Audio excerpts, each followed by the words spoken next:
My brother Derek laughed into the phone receiver and said, "Sarah, do not come to the New Year's Eve gala. My fiancée is a congresswoman. You work at a museum gift shop. You will just embarrass us with your cheap dress and your lack of social grace. Stay home and watch the ball drop on TV, like the invisible person you are." 2 weeks later, his fiancée, Victoria Sterling, came for an official VIP tour of the Smithsonian where I work. The head of security briefed her saying, "You will be meeting Dr. Sarah Mitchell, our executive director." Victoria went pale and whispered, "Mitchell," as in Derek's sister. The engagement ended exactly 50 hours later. My name is Sarah Mitchell. I am 34 years old and I hold a PhD in history from Yale. But to my family, I am just the failure who works downtown. Before I tell you how I evicted my brother from his penthouse and ended a political career in one afternoon, let me know where you are watching from in the comments below. Hit like and subscribe if you have ever been the family scapegoat who was secretly holding all the power. The timeline of their destruction began on New Year's Eve. I was sitting in my corner office on the top floor of the National Museum of African American History and Culture in Washington, D.C. The glass walls offered a panoramic view of the National Mall. The Capitol building was glowing white against the winter darkness. On my mahogany desk sat a heavy cream-colored envelope with the presidential seal embossed in gold. It was an invitation to the White House private New Year's reception. I had not opened it. Instead, I was holding my phone listening to the thumping bass of a party on the other end. My younger brother Derek was shouting over the noise. "Are you listening to me, Sarah?" Derek's voice was slurred. He had clearly started celebrating early. "I told Mom to tell you, but she said I had to do it myself. Do not come tonight." I swiveled my leather chair around, looking out at the Washington Monument. I kept my voice perfectly even. "I thought the invitation was for the whole family, Derek. You sent it to the group chat." "Yeah, well, that was before Victoria looked at the guest list." Derek let out a cruel chuckle. "Look, Sarah, this is high stakes. We have senators coming. We have donors. Victoria is trying to secure a seat on the House Cultural Committee. We cannot have you standing around awkwardly." I tightened my grip on the phone. "Why would I be awkward, Derek?" "Because you do not fit in." He sighed as if explaining quantum physics to a toddler.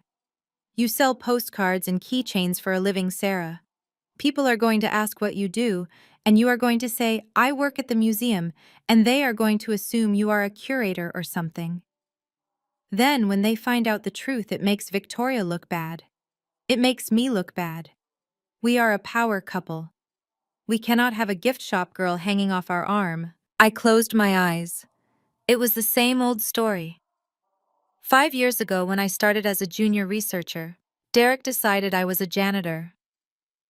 3 years ago, when I became department head, he decided I was a tour guide.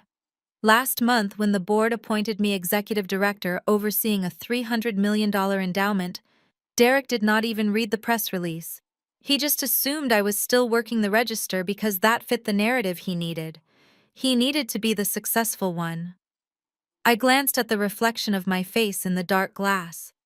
I was wearing a $2,000 silk blouse, and my braids were styled in an intricate crown. "So I am uninvited?" I asked flatly. "Do not be dramatic." Derek scoffed. "Just stay home. Order a pizza. It is better for everyone. Victoria barely tolerates you anyway. She thinks you are painfully plain. Oh, and hey, since you are saving money on a dress, transfer me $200. I need to tip the valet." I looked at the presidential invitation on my desk. I picked it up and dropped it into the recycling bin. I did not want to go to the White House. I wanted to see how far this delusion would go. "Fine, Derek. Have a great night." I hung up. The silence in my office was heavy. Just then, my assistant Chloe knocked on the glass door. She looked apologetic. "Dr. Mitchell, I am so sorry to disturb you on New Year's Eve, but the donor committee needs your signature on the $10 million grant for the literacy program. They want to announce it at midnight." I pulled my Mont Blanc pen from its holder.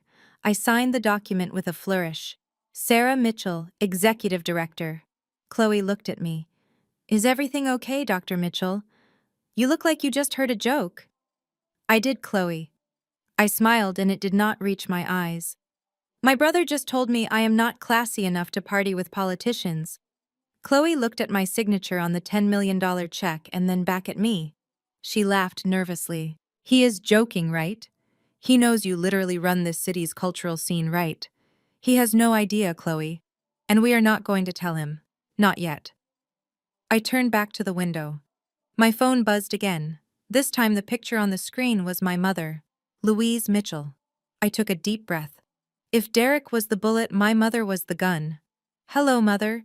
Sarah, why are you upsetting your brother? Her voice was shrill. Derek just texted me saying you were guilt-tripping him about the party. Why must you always be so difficult? I rubbed my temples. I am not being difficult. He uninvited me because he thinks I am an embarrassment. Well, can you blame him? Mom huffed. Victoria is a congresswoman, Sarah. She is important. She is beautiful. She is going places. Derek is going places. He is an entrepreneur. He needs to maintain an image. You know how hard he works. I almost laughed out loud. Derek had not worked a real day in his life. He called himself a venture capitalist, but his only capital came from me. Mom, he is 30 years old, and he has never held a job for more than 6 months. That is not true. He is building his network. Mom snapped, defensiveness dripping from every word. You are just jealous. You have always been jealous of him because he shines, and you are just steady. You are plotting, Sarah.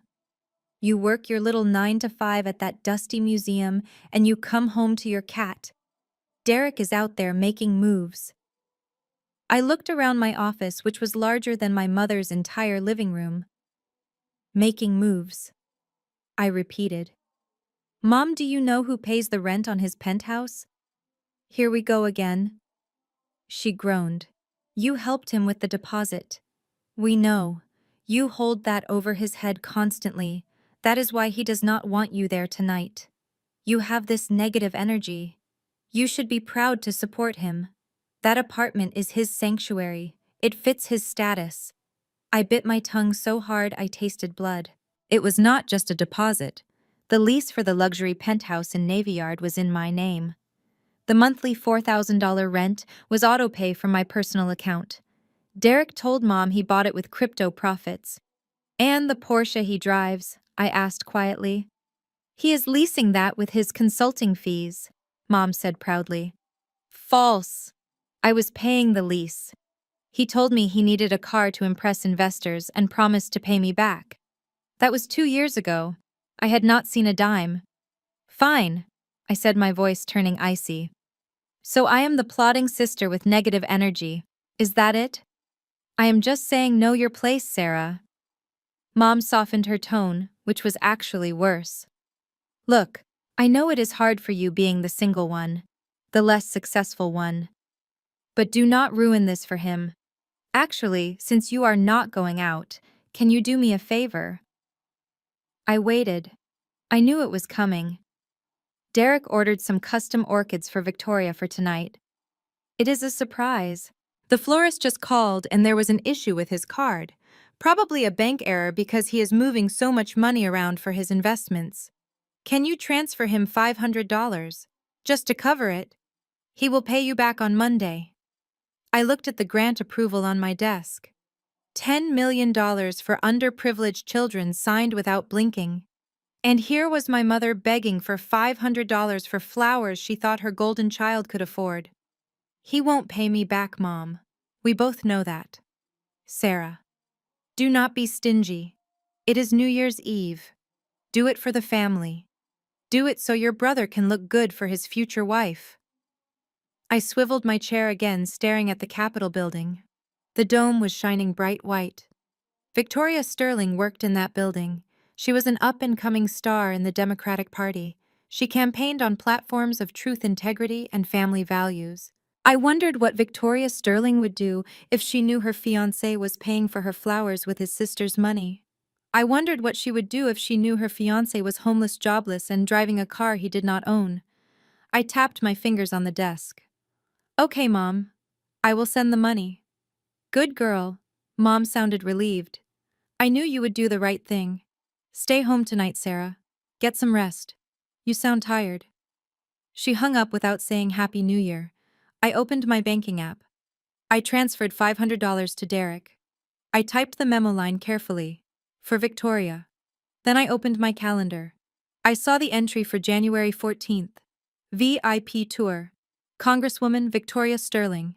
I pressed the intercom button. Chloe, come back in here, please. Chloe appeared instantly. Yes, Dr. Mitchell, I need you to contact security. For the Sterling tour on the 14th, I want a full Level 1 protocol. Chloe's eyes widened. Level 1, that is usually for heads of state. That means full background checks, financial vetting, and a formal dossier. Exactly. I smiled, and this time it was a smile that could cut glass. And Chloe, make sure the dossier is printed and placed on the conference table. I want to make sure we give my future sister-in-law the welcome she deserves. I turned back to the window as fireworks began to explode over the Potomac River. Happy New Year, Derek. Enjoy the penthouse while you can. While I was calmly directing the flow of millions of dollars in cultural grants from my corner office, a very different scene was unfolding across town at the Sterling for Congress campaign headquarters. The atmosphere in that glass-walled war room was toxic. It smelled of stale coffee, expensive perfume, and desperation. Victoria Sterling was pacing back and forth in her crimson power suit, her heels clicking rhythmically against the hardwood floor like a ticking time bomb. On the wall behind her, giant monitors displayed the latest polling data in bright, unforgiving red and blue bars. The numbers were not good. In fact, they were catastrophic. Her campaign manager, a ruthless political operative named Marcus, slammed a thick binder down on the conference table. The sound made everyone in the room jump except for Victoria, who just narrowed her eyes. "We are bleeding out," Victoria Marcus said, his voice tight with frustration. "The latest numbers from the 14th district just came in, and they are brutal. You are losing the African American demographic by 20 points. 20 points, Victoria. Do you know what that means? It means you are finished before the primaries even start." Victoria stopped pacing. She turned slowly to face him, her face a mask of controlled fury. "That is impossible," she hissed. "I have done everything right. I have attended the church services. I have kissed the babies. I have promised funding for the community centers. Why are they not connecting with me?" "Because you look like a tourist," Marcus replied bluntly. "You look like a wealthy outsider who parachuted in to take a seat in Congress. You lack authenticity. We need a cultural anchor. We need something that screams credibility. We need an endorsement that money cannot buy." Victoria sank into her leather chair, rubbing her temples. "So, fix it, Marcus. That is what I pay you for. Find me a photo opportunity. Find me a gala. Find me something." "I have an idea," Marcus said, tapping a picture on the slide deck. "The National Museum of African American History and Culture. The Smithsonian." The room went silent.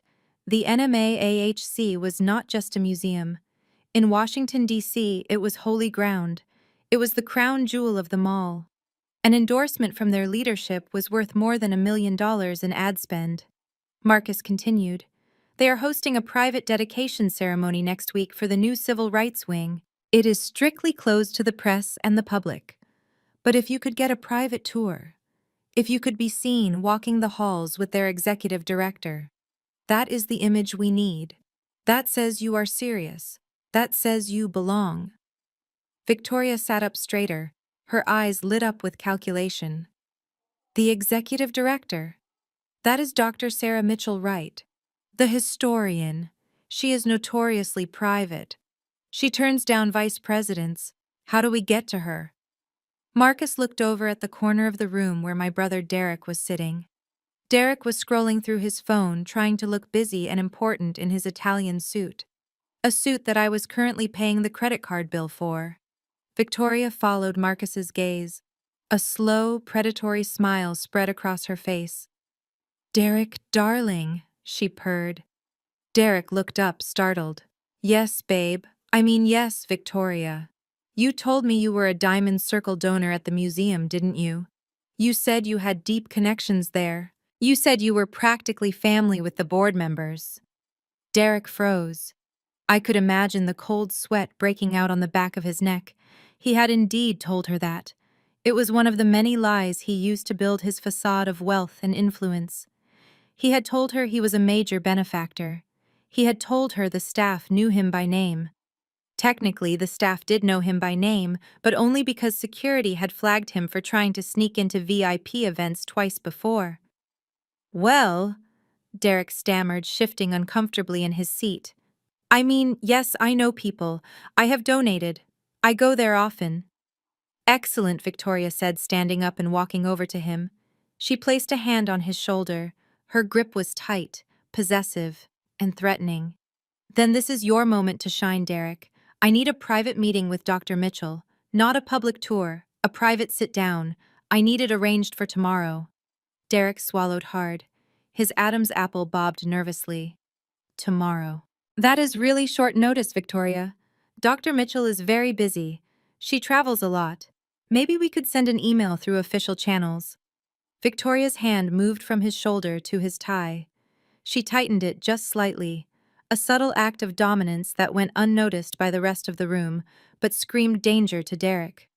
We do not have time for emails, Derek. The polls are dropping now. You said you were a player in this town. You said you could open doors for me. Well, this is the only door that matters. If you cannot get me into that museum, I have to wonder what else you have been lying about. And I have to wonder if you are really the right partner for a congresswoman. The threat hung in the air, heavy and suffocating. Derek knew exactly what she meant. Without Victoria, he was nothing. He had no job, no assets, no future. His entire identity was wrapped up in being Mr. Victoria Sterling. He looked around the room. Everyone was watching him. Marcus looked skeptical. The interns looked bored. Victoria looked lethal. He had no choice. He had to double down on the lie. Of course I can do it, he said, his voice cracking slightly before he cleared his throat. I will make a call. I have a contact on the inside. A lower-level employee who owes me a favor. She can get us in the back door. Once we are inside, I will charm the director myself. Victoria released his tie and patted his cheek. Good boy. Make it happen. Do not disappoint me, Derek. I do not forgive disappointment. She turned back to her team, barking orders about press releases and social media strategy.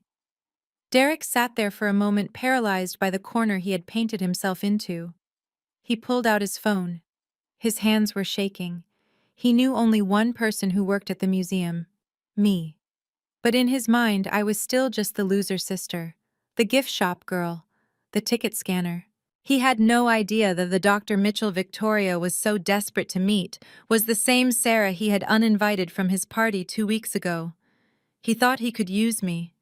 He thought he could bully me into sneaking them in through a service entrance so he could pretend to be a big shot. He thought I was his safety net. He opened his contacts and scrolled to my name. He hesitated for a second, remembering how rude he had been on New Year's Eve. But his desperation was stronger than his shame. He typed out a text but deleted it. No, he needed to call. He needed to assert dominance. He needed to make sure I knew who was in charge. He stood up and walked out into the hallway, dialing my number. On the other side of the city, my phone buzzed on the mahogany desk. I saw his name on the caller ID. I let it ring twice before picking up. I knew exactly what he wanted, and I knew exactly how I was going to give it to him. The trap was set, and he was walking right into it. The vibration of my phone on the marble countertop sounded like a drill in the quiet of my apartment. I looked at the screen. It was Derek again. It had been exactly 20 minutes since he hung up on me after uninviting me to his party. Now he was calling back. I swirled the Pinot Noir in my glass and watched the red liquid coat the sides. I knew exactly why he was calling. The panic in his voice earlier had been palpable. He had painted himself into a corner with his lies, and now he needed the sister he despised to be his escape hatch. I let it ring 3 times, 4 times. I wanted him to sweat. I wanted him to imagine the humiliation of telling Victoria he was a fraud. Finally, I picked up. "Hello, Derek." I kept my voice flat. Bored. "Sarah." "Hey." He sounded breathless, like he had just run up a flight of stairs. "Listen, I have been thinking." "You have been thinking," I repeated. "That is dangerous for you." "Ha ha, very funny." He forced a laugh. "Look, I know things got a little heated earlier about New Year's Eve, but I have an opportunity for you. A big one. Victoria and I were just talking, and she expressed a deep interest in the museum. She wants to see where you work." I raised an eyebrow, even though he could not see me. "She wants to see the gift shop, Derek." "Well, not the gift shop specifically," he stammered. "She wants to see the exhibits, the galleries, you know, the culture stuff. She is very big on culture right now." And I told her, "Look, Sarah, let us be real. You work there. You have keys. You know the layout." I took a sip of wine. "So let me get this straight. You uninvited me from a party because I am an embarrassment. But now you want me to give a congresswoman a tour. It is not a tour, Sarah." His voice dropped to a whisper, as if he was afraid Victoria might hear him. "It is a favor. We do not need the official tour. We do not want to deal with lines or tickets or the public. We want the VIP treatment." I told her I could make a call and get us in through the back. "The back?" I asked. "Yeah, the service entrance, the loading dock, wherever you employees go in to punch your time cards." I felt a cold smile spread across my face. He really believed it. He truly believed I punched a time card. He believed I walked past the dumpsters every morning to scan a badge and stock shelves. "Derek," I said slowly, "security at the Smithsonian is extremely tight. I cannot just open a back door." "Come on, Sarah, do not be difficult." He snapped, his arrogance returning. "Just talk to the janitors or whoever you hang out with. Slip the security guard a 20. Look, I will make it worth your while. If you can get us in tomorrow morning quietly without any fuss, I will give you $200. Cash. $200. He was offering me $200 to sneak into my own building. I managed a budget of $40 million a year. I had just approved a security system upgrade worth $500,000, and my brother was offering me pocket change to commit a security breach. I stayed silent, letting the insult hang in the air. "Sarah, are you there?" he hissed. "Do not blow this for me." "Victoria really wants to meet the director, but obviously that is impossible. So I told her you could show us around instead. Just keep your head down, wear your uniform, don't try to talk politics with her. Just open the doors and point at the artifacts." "Wait." I sat up straighter. "You told her she could meet the director." "Well, yeah." Derek sounded defensive. "I may have exaggerated my connections a little bit. I told her I knew the director. But I figured if we just show up and look important, maybe we can fake it. Or maybe you can just tell her the director is busy. Just cover for me, Sarah. Please." I closed my eyes and visualized the next 24 hours. I saw the trap snapping shut. I saw the look on Victoria's face. I saw the absolute destruction of Derek's house of cards. It was perfect. "Okay, Derek," I said. "Really?" He sounded shocked. "Yes. Bring her tomorrow at 10 a.m. But Derek, do not come to the loading dock. That is for trash. Come to the main VIP entrance on Constitution Avenue." "Are you sure?" he asked suspiciously. "Won't they stop us?" "Not if I put your name on the list." I lied. "I will tell the guards I have family visiting. Just make sure you look presentable." "You are a lifesaver, Sarah." He let out a breath of relief. "Seriously, I will give you the cash when we get there. And hey, try to look professional, okay? Iron your polo shirt or whatever they make you wear." "I will look my best, Derek." I promised. I hung up the phone and set it on the counter. Then I picked it up again and dialed a number that was saved in my favorites. It rang once. "Dr. Mitchell." The deep baritone voice of Raymond, the head of security, answered. "It is late. Is everything all right?" "Everything is fine, Raymond," I said, walking over to the window to look at the city lights one last time. "I need to make a change to tomorrow's schedule." Go ahead, Director. We have a VIP guest arriving at 10 a.m. Congresswoman Victoria Sterling. I will alert the detail, Raymond said professionally. Shall we prepare the standard diplomatic protocol? Number 1. I said, my voice turning hard. I want Level 1 protocol. There was a pause on the line. Level 1 was reserved for high-risk visitors or potential threats. It meant invasive screening. It meant background dossiers. It meant no exemptions. Level 1, Raymond repeated. Director, are you sure? That involves full metal detection and credential verification. It can be quite intrusive for a sitting congresswoman. I am sure. And Raymond, one more thing. She will be accompanied by a civilian, a Mr. Derek Mitchell. Your brother? Yes. I paused. He believes he is a high-level donor. He believes he is above the rules. I want you to treat him exactly according to the book. If his name is not on the Secret Service clearance list, he goes through the mags. He takes off his shoes. He takes off his belt. No exceptions, no courtesies. Do you understand? I could hear the smile in Raymond's voice. He had met Derek once before when Derek tried to park his leased Porsche in the staff lot and screamed at the attendants. Raymond did not like Derek. I understand completely, Director. We will ensure the integrity of the museum is maintained. And Raymond, yes, ma'am. Prepare the financial dossier on the Mitchell Family Trust. The one with the real estate deeds and the car leases. Have it printed and bound. Put it on the conference table in the executive boardroom. I think we are going to need it for the presentation. Consider it done, Dr. Mitchell. I ended the call. I walked to my closet and pushed aside the casual clothes. I reached for the back where I kept my power suits. I pulled out a tailored cream-colored suit that cost more than Derek's entire wardrobe. I pulled out the vintage diamond brooch my grandmother had left me. Derek wanted me to wear my uniform. He wanted me to look professional. I would give him exactly what he asked for. Tomorrow he would not see his sister, the gift shop girl. He would see Dr. Sarah Mitchell, the woman who held his life in the palm of her hand, and he was going to watch her close her fist. The morning sun hit the bronze lattice of the museum exterior, casting long, intricate shadows across Constitution Avenue. Inside my office, the air was electric with anticipation. It was not the usual hum of daily operations. It was the specific charged atmosphere of a trap about to be sprung. I stood in front of the full-length mirror in my private bathroom. I was not dressing for a day at the office. I was dressing for a coronation, or perhaps an execution. I chose my outfit with the precision of a general selecting armor. It was a bespoke ivory suit tailored to perfection in Milan.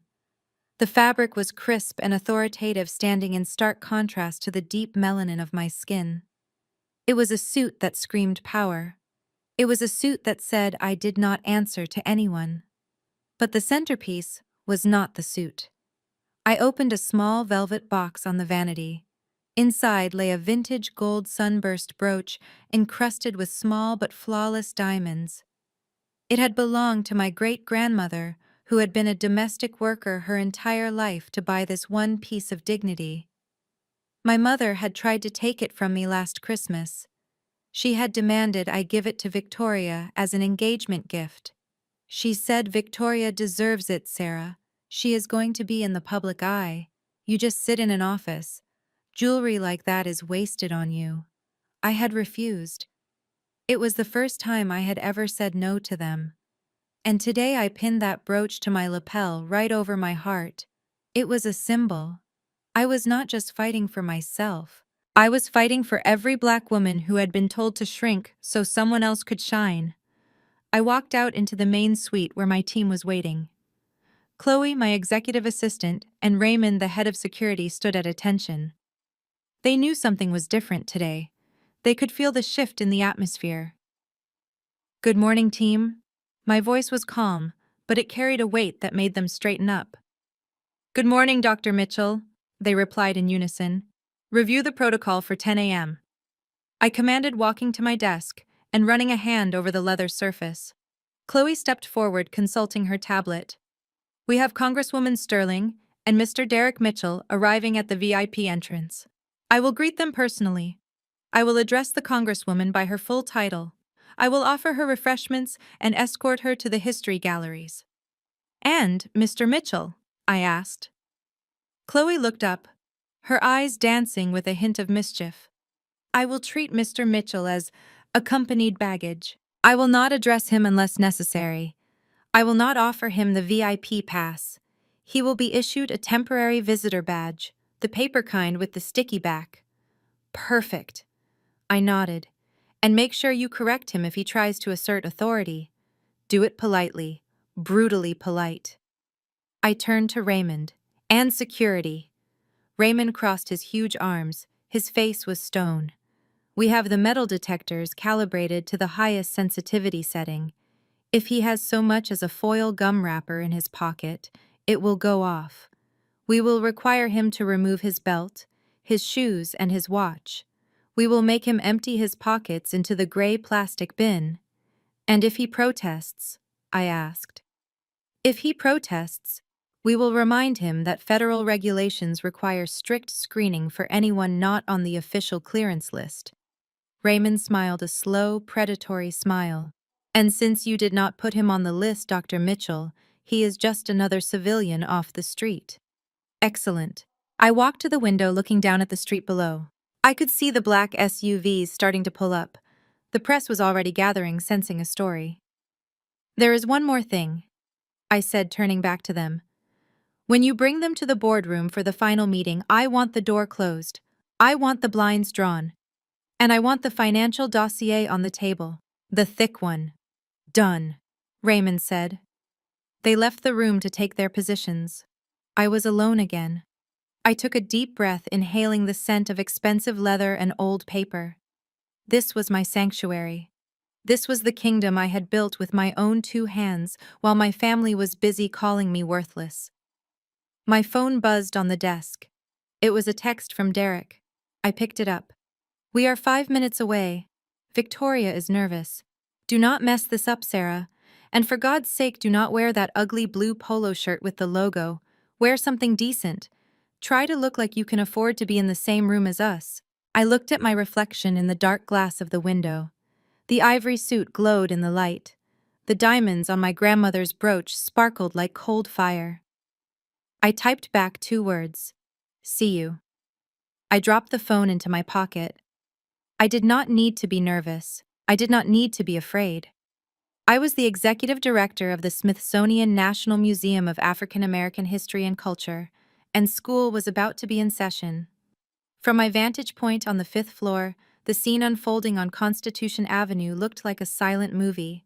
I stood with my forehead resting against the cool glass of the floor-to-ceiling window, looking down at the stage I had set. The morning sun was bright and unforgiving, reflecting off the polished black paint of the 2 SUVs that pulled up to the curb. It was 10:00 exactly. Victoria Sterling was punctual. I had to give her that. A swarm of press photographers had already gathered. My marketing team had leaked the information that the Congresswoman would be making a significant cultural visit today. Derek probably thought the press was there for him. He probably thought this was his red carpet moment. I watched as the door of the first SUV opened. Derek stepped out first. Even from 5 stories up, I could see the arrogance in his posture. He buttoned his suit jacket, the Italian wool that I had paid for, and smoothed his tie. He paused for a moment, looking left and right, soaking in the attention of the cameras. He waved at a photographer who was actually adjusting his lens and not looking at him at all. Then he reached back into the car and offered his hand to Victoria. She emerged, looking every inch the politician in a sharp navy blazer and pearls. She flashed her practiced campaign smile to the crowd. Derek placed his hand on the small of her back, guiding her forward with a possessive air. He was playing the role of the power broker perfectly. He leaned in to whisper something in her ear, probably pointing out the architecture or claiming he knew the architect personally. They began to walk toward the museum. There were 2 entrances.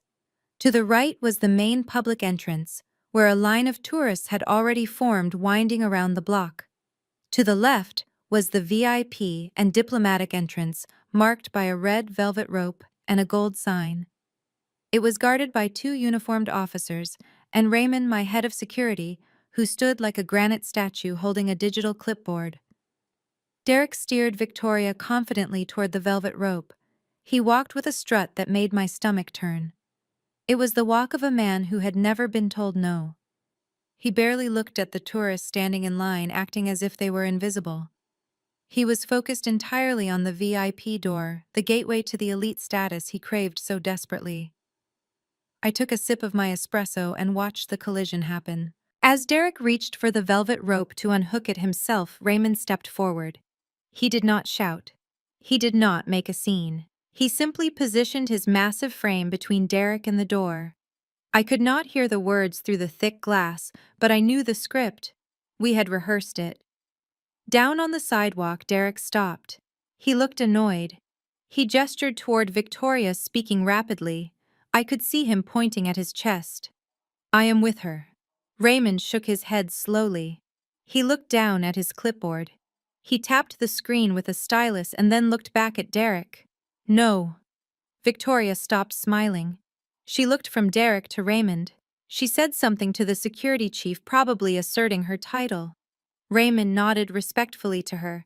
He unhooked the rope. He gestured for her to enter, but when Derek tried to follow, Raymond put a hand up.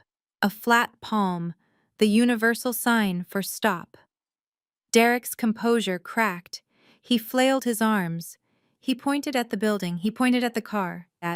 The photographers, sensing drama, turned their lenses away from the building and zoomed in on the argument. Flashbulbs began to pop like strobe lights. I pressed the intercom button on my desk. Audio, I commanded. A moment later, the feed from the security cameras at the entrance filled my office speakers. The silent movie suddenly had sound. This is absolutely ridiculous. Derek's voice was shrill, rising in panic. Do you know who I am? I am a Diamond Circle donor. I am personal friends with Dr. Mitchell. I am the fiancée of Congresswoman Sterling. I apologize, sir. Raymond's voice was calm, deep, and unbothered. Congresswoman Sterling has full diplomatic clearance. Her name is on the pre-approved list. She may proceed to the executive elevator. Then let me through. Derek stepped forward, trying to push past. Sir, step back. Raymond did not move an inch. Your name is not on the clearance list. There must be a mistake. Check it again. Check under Mitchell. Derek. Or maybe under Sterling. I have checked the entire database, sir, Raymond said, looking him dead in the eye. You are listed as an accompanying civilian. Federal regulations for this facility are very strict. Only pre-cleared individuals may use the diplomatic entrance. All other guests must proceed to the general screening area. General screening. Derek gasped as if Raymond had asked him to swim through sewage. You want me to stand in line? You do not have to stand in the general line, sir. We can expedite you to the front of the screening queue, but you must go through the metal detectors and the X-ray machine. Victoria intervened, her voice tight. Officer, this is my fiancé. Surely he can just come in with me. We are running on a tight schedule. I am sorry, Congresswoman, Raymond said politely but firmly. The director has issued strict Level 1 security protocols for today. No exceptions. It is for your own safety, ma'am. Level 1. Derek sputtered. I am not a threat. I am family. If you are family, sir, then you should have been on the list. Raymond said, delivering the line with lethal precision. Please proceed to the screening area to your left, or you can wait outside. Derek looked at Victoria. He looked desperate. Fix this. His eyes screamed. Victoria looked at the cameras. She looked at the tourists watching with amusement. She looked at her watch. She made a calculation. Standing here arguing with a security guard made her look petty. It made her look like she thought she was above the law. Just go through the machine, Derek, she snapped. Stop making a scene. I will meet you inside. But Victoria, go. She turned her back on him and walked through the VIP doors, vanishing into the cool shadows of the lobby. Derek was left alone on the sidewalk. The velvet rope was hooked back in place. He stood there for a second, his face flushing a deep, violent shade of purple. He looked at the photographers who were now clicking away furiously, capturing every second of his rejection. Defeated, he turned and walked toward the metal detectors. I watched with fascination as my brother, the venture capitalist, the man who claimed to own a penthouse, had to empty his pockets into a gray plastic bin. "Take off the belt, sir," the guard at the machine said loud enough for the press to hear. Derek fumbled with his buckle. He pulled the leather belt from the loops of his trousers, holding his pants up with one hand. He looked small. He looked cheap. "Shoes too, sir." Derek looked down at his Italian loafers. The pavement was cold and dirty, but the guard was waiting. Reluctantly, he toed off his shoes. He stood there in his socks on the concrete. One of his socks, I noticed with glee, had a small hole in the toe. The cameras flashed again, capturing the hole in the sock of the man who pretended to be a millionaire. "Step through." Derek walked through the frame. Beep. "Back up, sir. You still have metal on you." "It is my watch," Derek snarled. "It is a Rolex. I am not putting it in the bin. It will get scratched. In the bin, sir, or you do not come in." I watched as he unclasped the watch, which I knew was a high-quality replica and not a real Rolex, and dropped it into the plastic tray next to his keys and his phone. He stepped through again. This time silence. He scrambled to gather his things on the other side, hopping on one foot to put his shoe back on, trying to rethread his belt with shaking hands. He looked like a disheveled mess. The star power he had arrived with had evaporated completely, leaving behind a sweaty, anxious man in an ill-fitting suit. I turned off the audio feed. The show was just beginning. I walked back to my desk and sat down. I opened the thick folder that lay in the center of the mahogany surface. I checked the documents one last time. The bank statements, the lease agreements, the credit card receipts. Derek was inside the building now. He was rushing to catch up with Victoria, trying to salvage his dignity, trying to spin a story about incompetent security guards. He had no idea that the security guards were the kindest people he would meet today. I pressed the intercom. "Chloe." "Yes, Dr. Mitchell. Bring them up." "And Chloe, take the long way. Walk them past the donor wall. I want Derek to see that his name is not on it." "Yes, ma'am." I clasped my hands together and waited. My brother was coming to see the director, and the director was ready to see him. I watched the security feed on my ultra-wide monitor as the elevator doors slid open on the third floor. It was painful to watch, but I could not tear my eyes away. Derek stumbled out of the elevator, still trying to tuck his shirt into his waistband properly after the ordeal at the security checkpoint. His face was a blotchy mix of red and sweat. Beside him, Victoria Sterling glided out, looking cool and composed, though I could see the tightness in her jaw. She was walking a foot away from him, creating a deliberate physical distance that spoke volumes. Waiting for them in the atrium was Chloe, my executive assistant. Chloe was a shark in a silk blouse. I had hired her 3 years ago, not just for her organizational skills, but for her ability to read people and dismantle them with a smile. She stood with her hands clasped in front of her, holding a single, leather-bound VIP folder. Just one. I turned up the volume on the speakers. "Congresswoman Sterling." Chloe stepped forward, ignoring Derek completely. "On behalf of the National Museum and the Smithsonian Institution, welcome. It is an honor to have you with us today. Thank you." Victoria took the folder Chloe offered. She glanced at Derek, who was standing there waiting for his greeting. It never came. Chloe turned on her heel. "If you will follow me, Congresswoman, we have prepared a curated route through the segregation-era exhibit. The director thought this would be most relevant to your upcoming committee hearings on civil rights legislation." Chloe began to walk. She set a brisk pace. Victoria followed. Derek had to jog a little to catch up, looking like a lost puppy. "Hey!" Derek called out, his voice echoing too loudly in the hushed gallery. "Hey, excuse me, miss. Do I get a folder too?" Chloe stopped. She turned her head slowly, not moving her body, just her neck.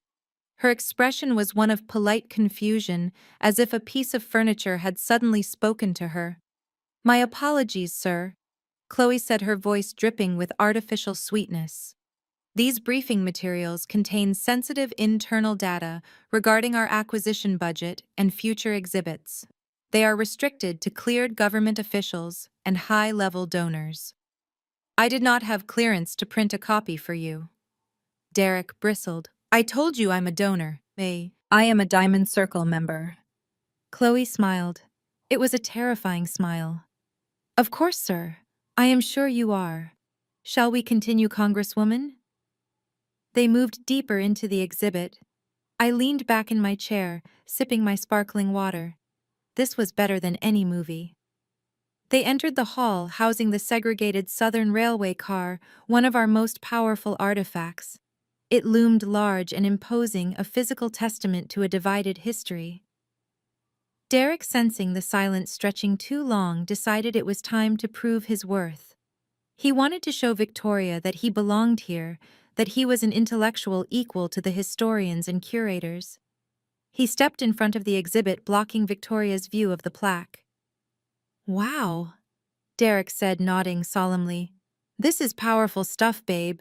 Really powerful. This is the actual train from the Underground Railroad. You know Harriet Tubman used this to smuggle slaves to the north.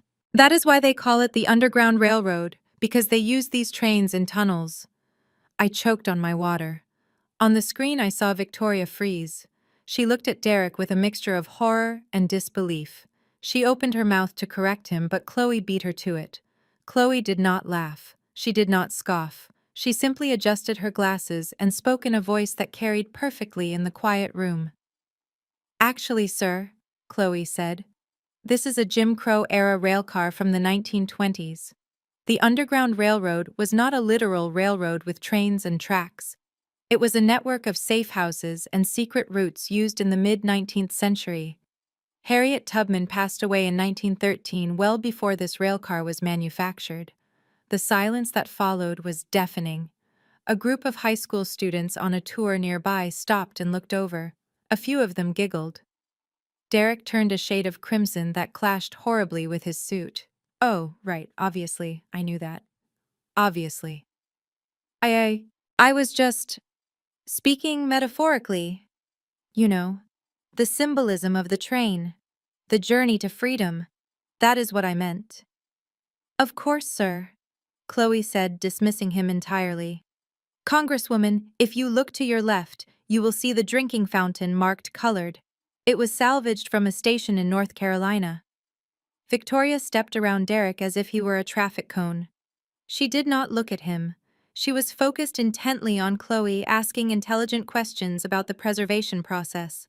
She was trying to salvage the visit, trying to pretend she was not engaged to a man who thought the Underground Railroad was a subway system. They continued walking. Derek trailed behind, checking his phone, probably hoping for a text from me saving him. But I was the one directing this play. Then came the moment I had specifically orchestrated. To get to the executive elevators, they had to pass through the main donor hall. One wall of this corridor was a massive floor-to-ceiling digital display. It scrolled through the names of everyone who had contributed to the museum. The names were categorized by tier: bronze, silver, gold, platinum, and the diamond circle. I watched Derek's eyes dart toward the wall. He knew he was in trouble. He had told Victoria specifically that his name was on that wall. He had bragged about it at dinner parties. Victoria slowed down. She was looking at the names. Let us see. Victoria murmured, her eyes scanning the gold tier. You said you made a donation last year, right, Derek? For the tax write-off. Yeah, Derek said, sweating profusely. It was a big one. It should be right there. Victoria scanned the M section. Miller, Mills, Minton, Mitchell. There was a Mitchell. But it was not Derek. It was Sarah Mitchell. That is your sister, Victoria pointed. But where are you? Derek laughed nervously. Oh, you know how these government bureaucracies are. They are so slow. I probably sent the check right after they updated the digital file. It takes months for them to refresh the system. Typical government inefficiency, right, babe?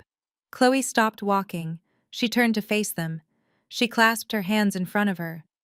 Actually, sir, Chloe said softly, this is a live feed from our central accounting database. It updates in real time. If you donated $500 5 minutes ago, your name would be on the bottom of the bronze list by now.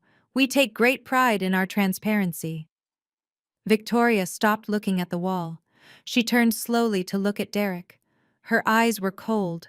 The warmth, the affection, the partnership, it was all draining away, leaving behind the calculating gaze of a politician who realizes she is holding a liability. Derek shifted his weight from foot to foot. Well, maybe there was a glitch. Maybe it was anonymous. Sometimes I check the anonymous box by mistake. You know I do not like to brag about my wealth. Victoria took a step closer to him. She leaned in. She was close enough to kiss him, but her body language was lethal. I turned the volume up to maximum. I needed to hear this. Victoria lowered her voice to a hiss that was sharper than a knife. Derek, she whispered, you told me you were a gold sponsor. You told me you had the director on speed dial. You told me you owned this town. Victoria, listen. Why does the staff treat you like a nuisance, Derek? She cut him off. Why do you not know the difference between a train and a network of safe houses? And why is your name not on that wall? It is a mistake, Victoria, I swear. Sarah probably messed with the system. She is jealous. Stop it, Victoria snapped. Just stop talking. You are embarrassing me. You look like a fool, and you are making me look like a fool. She pulled back, smoothing her blazer. We are going to meet your sister now, Victoria said, her voice regaining its professional mask. And if this meeting does not go perfectly, if there is one more lie, Derek, just one more, we are going to have a very different conversation when we get to the car. She turned to Chloe. Take us to the director, please. We are done with the tour. Chloe nodded. Right this way, Congresswoman. The elevator is waiting. I watched them step into the elevator. The doors closed, sealing them in a small metal box together. I could only imagine the silence during the ride up. I stood up from my desk. I walked to the mirror and checked my reflection one last time. I adjusted the diamond brooch. I smoothed my lapel. I walked over to the long conference table and sat down at the head. I placed my hands on the leather folder containing the deeds, the leases, and the bank statements. The elevator chimed down the hall. Footsteps approached on the plush carpet. My brother was coming to impress the director. I smiled. Showtime.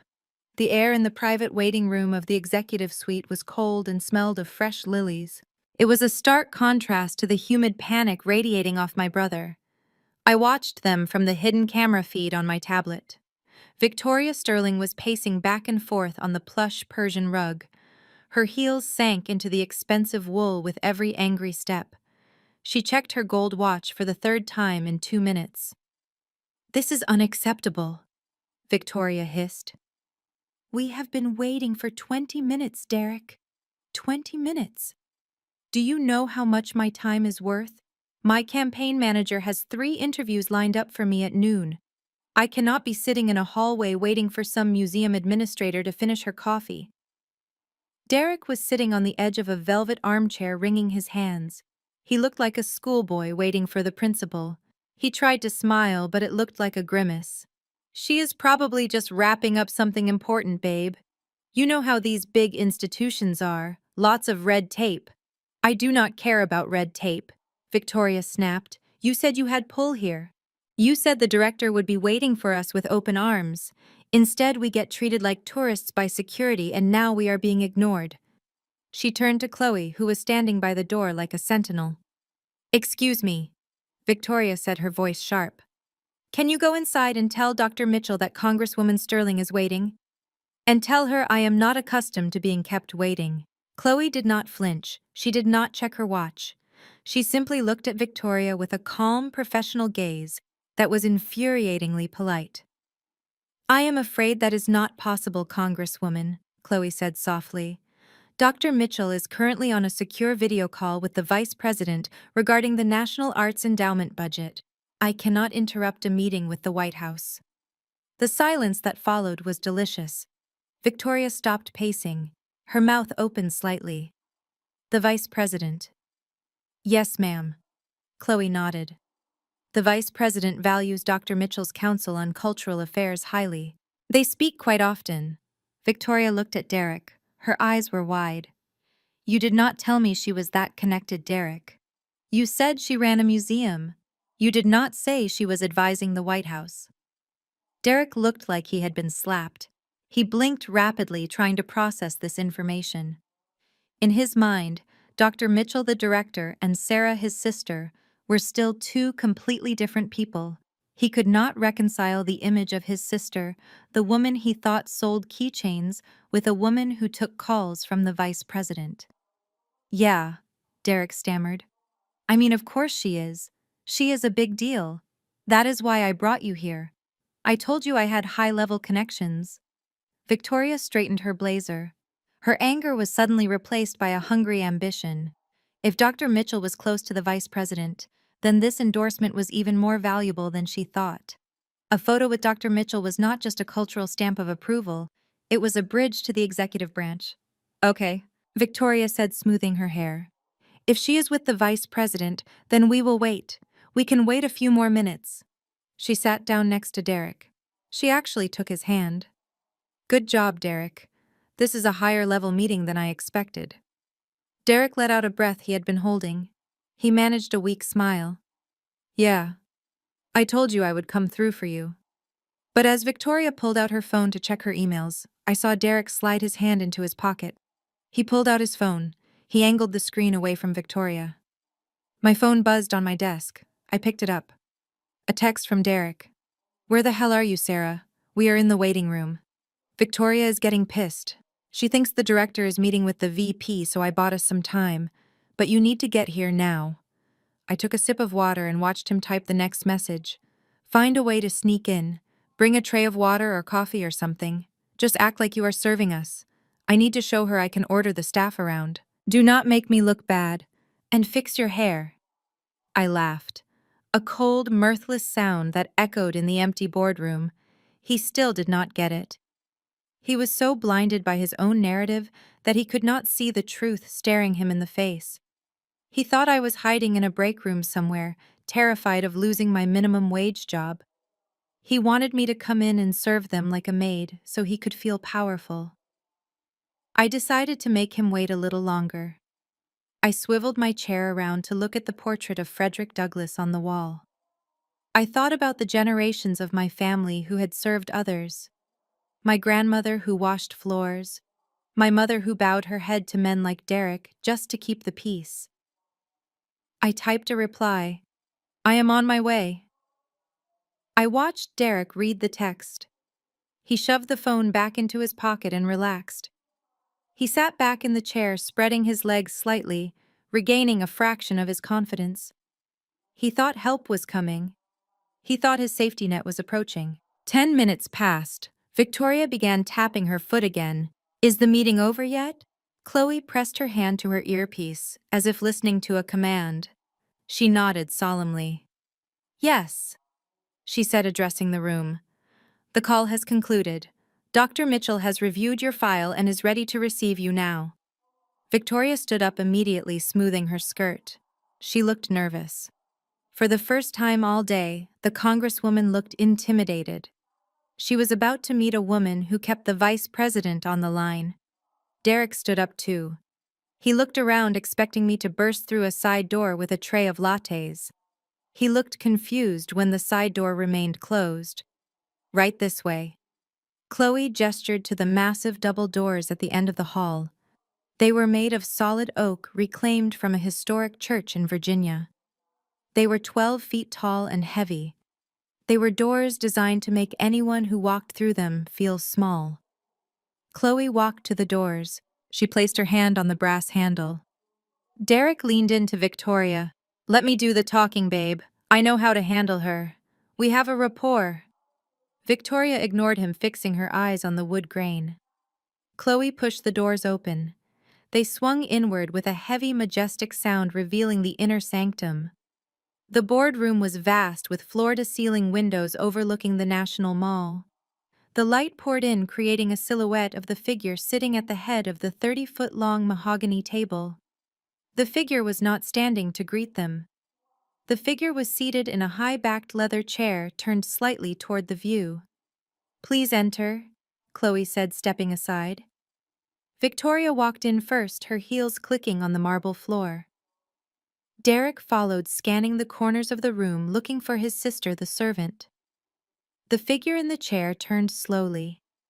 The light caught the diamonds on the sunburst brooch. It illuminated the sharp cut of the ivory suit. It highlighted the calm, deadly expression on my face. Victoria stopped dead in her tracks. Her hand flew to her mouth. Derek bumped into her from behind. "What is wrong? Why did you stop?" Then he looked past her shoulder. He saw me. He blinked. He squinted. He looked around the room again as if expecting the real director to pop out from behind a curtain. Then he looked back at me. "Sarah," he whispered, "what are you doing in the director's chair? Get up before you get fired." I did not move. I did not smile. I simply rested my chin on my laced fingers and looked at them with the detached curiosity of a scientist observing insects. "Welcome to my museum," I said. My voice was low, but it carried to every corner of the room. And just like that, the trap slammed shut. The heavy oak doors clicked shut behind them, sealing the three of us inside the executive boardroom. The sound was final, like the closing of a vault. The room was expansive, designed to intimidate anyone who entered. The mahogany conference table stretched out for 30 feet, gleaming under the crystal chandelier.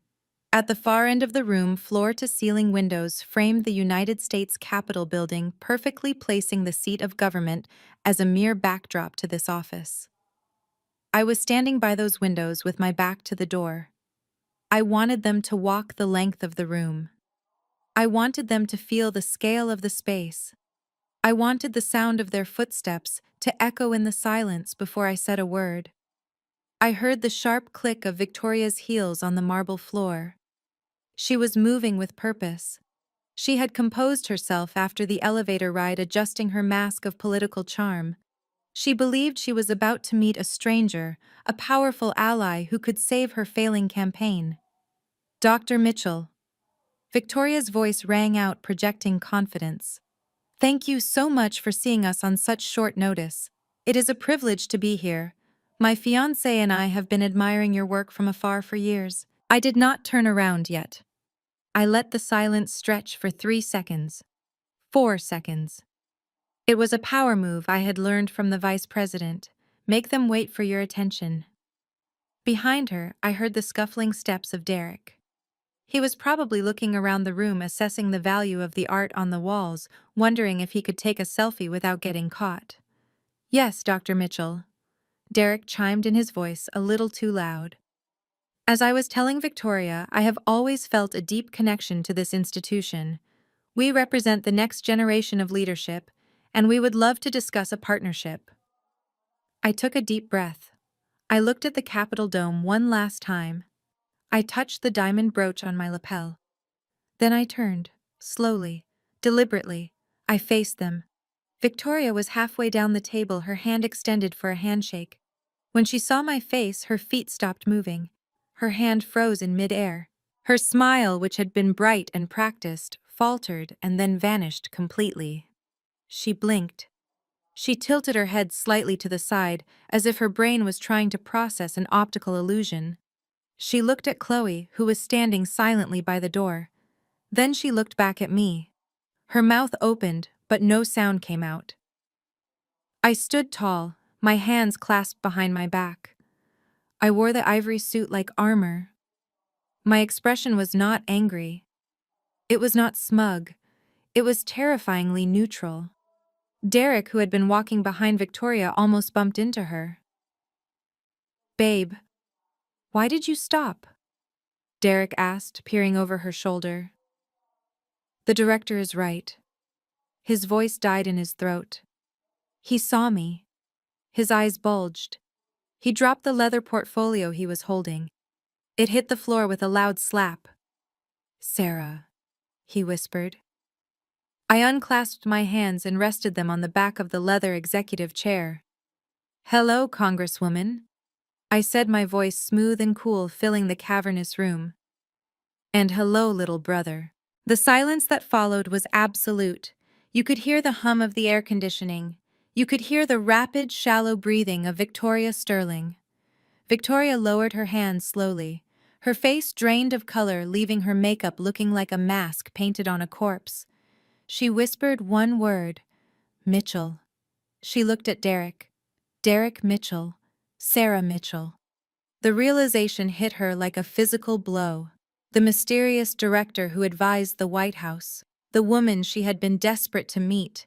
The woman whose ring she was supposed to kiss. It was the same woman her fiancé had described as a loser, a failure, a gift shop employee. Derek, Victoria said, her voice trembling with a mix of shock and rising fury. Is this your sister? Derek was shaking his head rapidly. He looked like a cornered animal. He looked from me to the door, then back to me.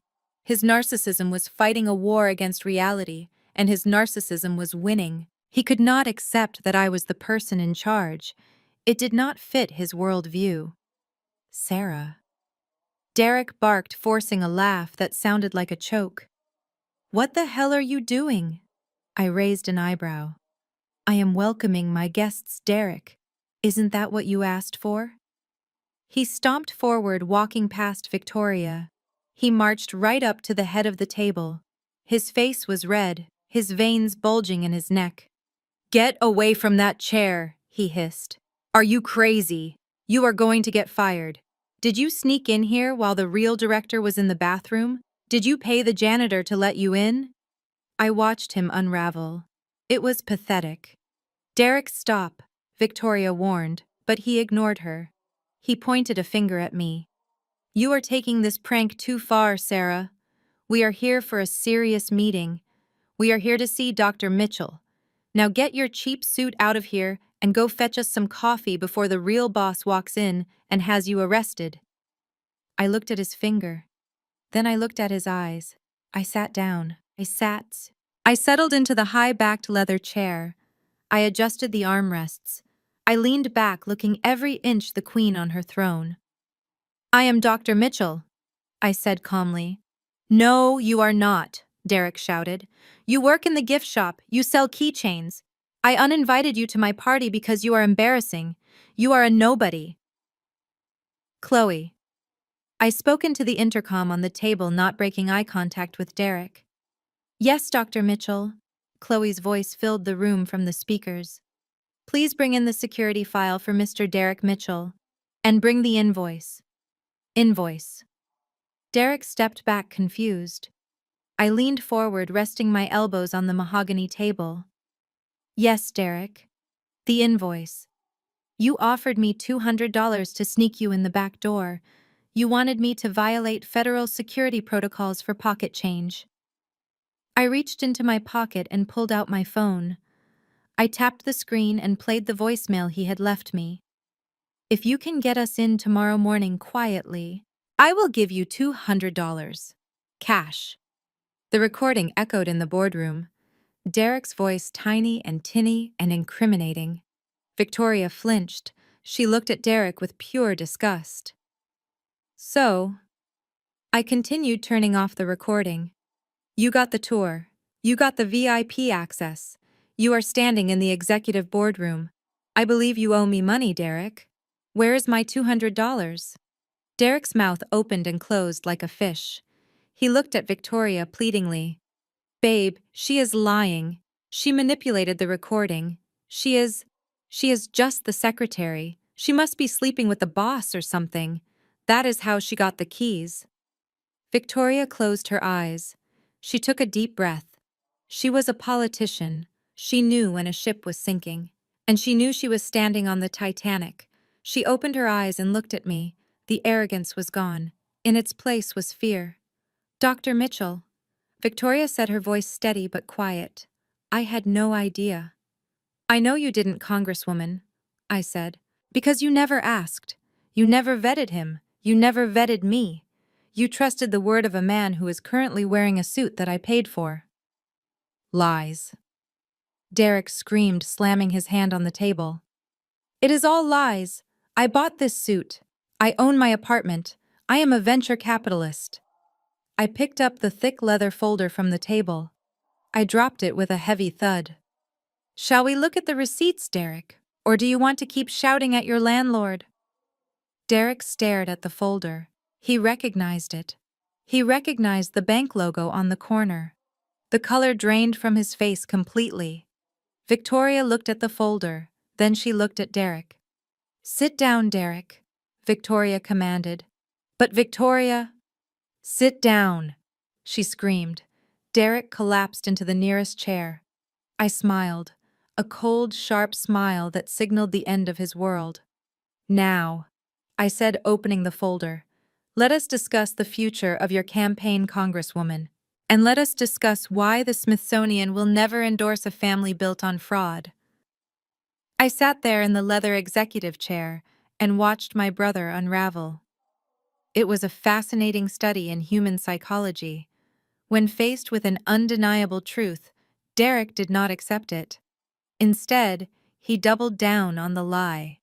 He was shouting now, his hands waving frantically in the air, trying to weave a new reality out of thin air. She is crazy, Victoria, Derek yelled, spinning around to face his fiancée. You know how she is. I told you she has mental health issues. She probably snuck in here to clean the room and sat in the chair. Sarah, get up right now. Get up before I call the police. I did not flinch. I did not blink. I did not even look at him. I simply reached out a manicured hand and pressed the button on the intercom system. Chloe, I said softly. Yes, Dr. Mitchell? The voice came through instantly crisp and respectful. Please bring in the file. The black one. And send in a glass of water for the Congresswoman. She looks like she is about to faint. I released the button. Derek stopped shouting. He looked at the intercom, then at me, then at the heavy oak doors. Victoria was standing very still. She was not looking at Derek anymore. Her eyes were fixed on the crystal nameplate sitting on the edge of the desk. She had been too agitated to notice it before, but now she was staring at it. It read, Dr. Sarah Mitchell, Executive Director. It was etched in heavy glass. It was not a prop. It was not something I had printed out at home. Victoria reached out a trembling hand and touched the cold glass of the nameplate. She ran her finger over the letters. Derek, Victoria whispered. Her voice was barely audible, but it cut through the room like a razor. Derek rushed to her side, grabbing her arm. Don't look at that. She planted that there. It is a fake. Listen to me, babe. We need to leave. This place is weird. Sarah is having an episode. Let's just go to the car. Victoria ripped her arm away from his grip. She did it with such violence that Derek stumbled back. She looked at him, and for the first time I saw the politician vanish and the woman appear. She looked betrayed. She looked humiliated, but mostly she looked terrified. She planted a nameplate, Derek, Victoria asked, her voice rising. Did she plant the security guards who salute her? Did she plant the assistant who treats her like royalty? Did she plant the Vice President of the United States on a video call? It was a trick. Derek pleaded, sweat pouring down his face. It was a recording. Sarah is good with computers. She is trying to sabotage us. The double doors opened. Chloe walked in. She was carrying a black leather portfolio and a crystal glass of water on a silver tray. She walked past Derek as if he were a potted plant. She placed the water gently in front of Victoria. Then she walked to the head of the table and placed the portfolio in front of me. Is there anything else, Dr. Mitchell? Chloe asked. No, thank you, Chloe. You may wait outside. Chloe nodded and left, closing the doors softly. I opened the portfolio. Inside were the documents that proved who owned the building we were standing in. It also contained the ethics charter of the Smithsonian Institution. I looked up. I am Dr. Sarah Mitchell, I said. My voice was calm, authoritative, and final. I am the executive director of this museum. I control an annual budget of $40 million. I oversee a staff of 200 people, and I decide who this institution endorses. I turned my gaze to Victoria. Congresswoman Sterling, I continued. I heard through the grapevine that your campaign is struggling. I heard you came here today hoping for a partnership, hoping for a photo opportunity that would prove to your voters that you are connected to the community. Victoria nodded slowly. She was unable to speak.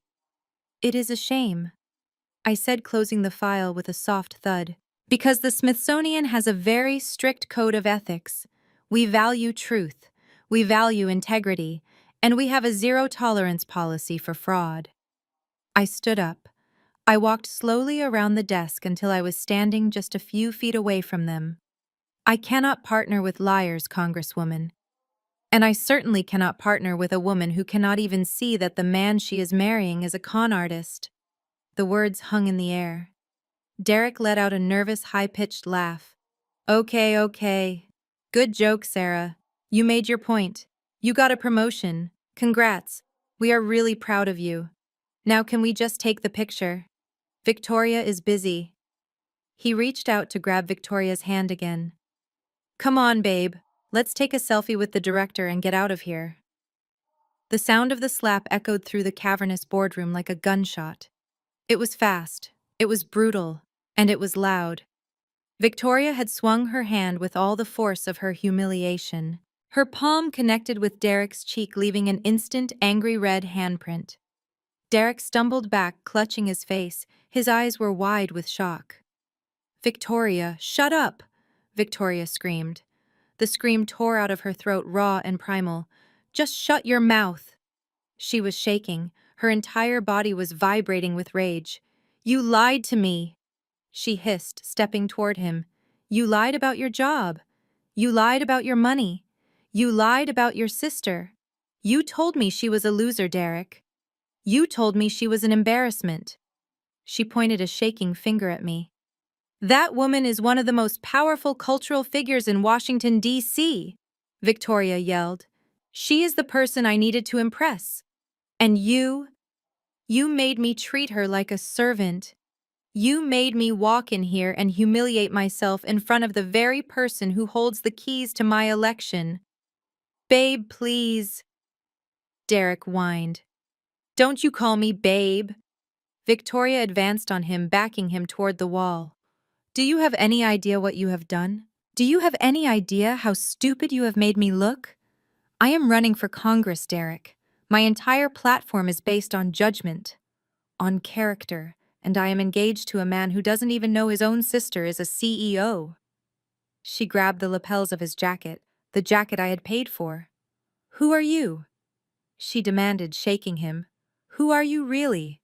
Because clearly you are not a venture capitalist. You are just a leech, a liar. Derek tried to push her hands away. Victoria, calm down. You are overreacting. Sarah is just trying to mess with your head.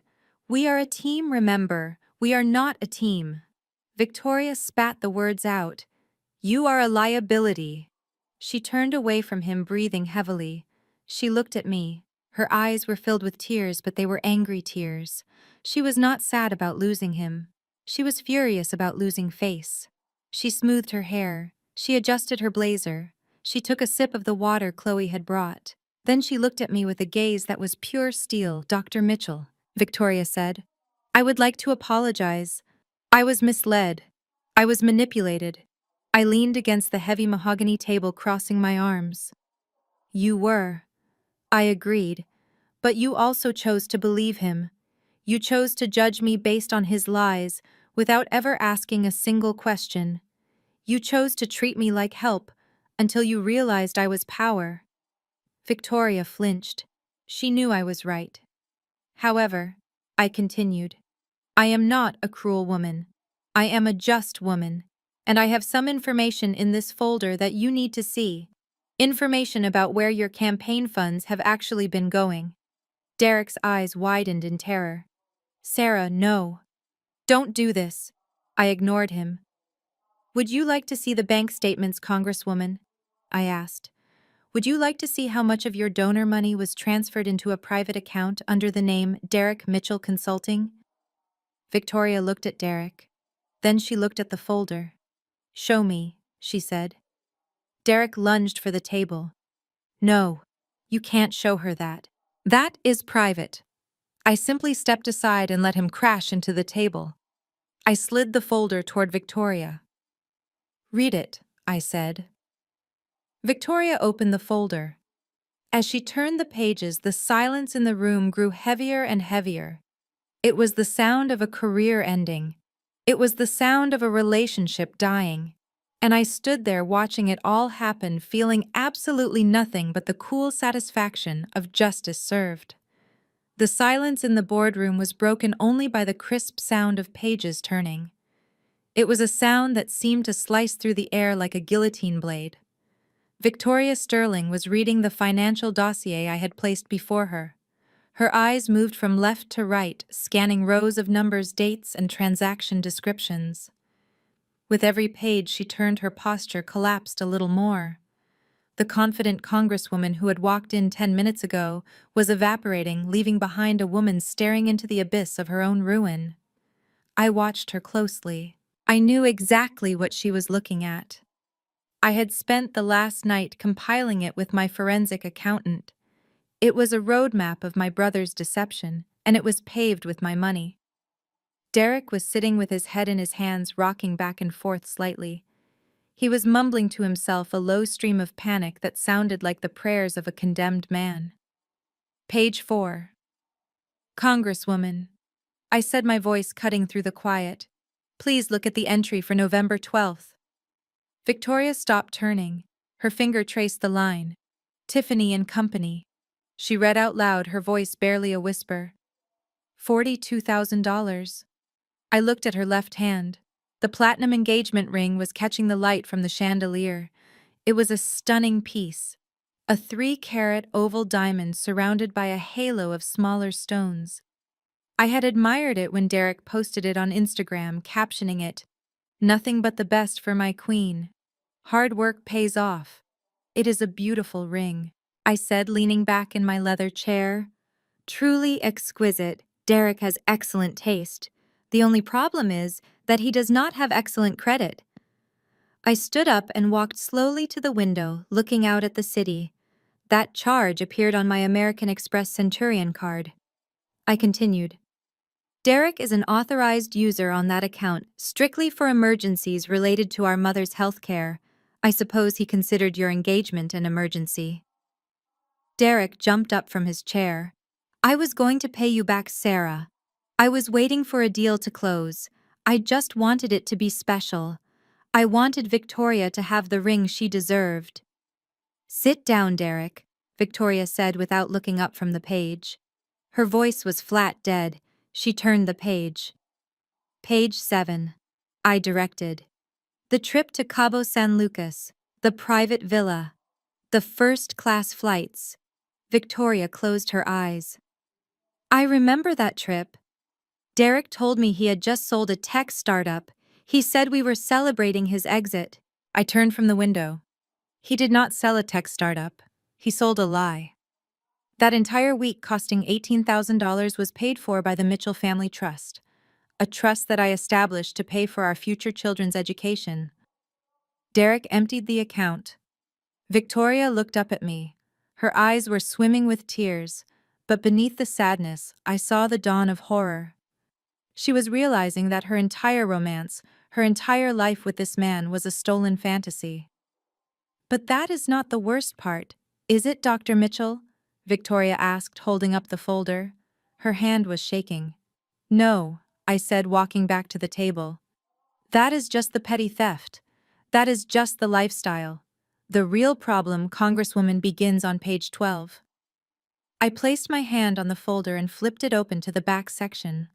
The pages were marked with red tabs. Derek tried to grab the folder again. Victoria, please do not look at that. That is business. That is complicated. You won't understand the accounting. Victoria shoved him away hard.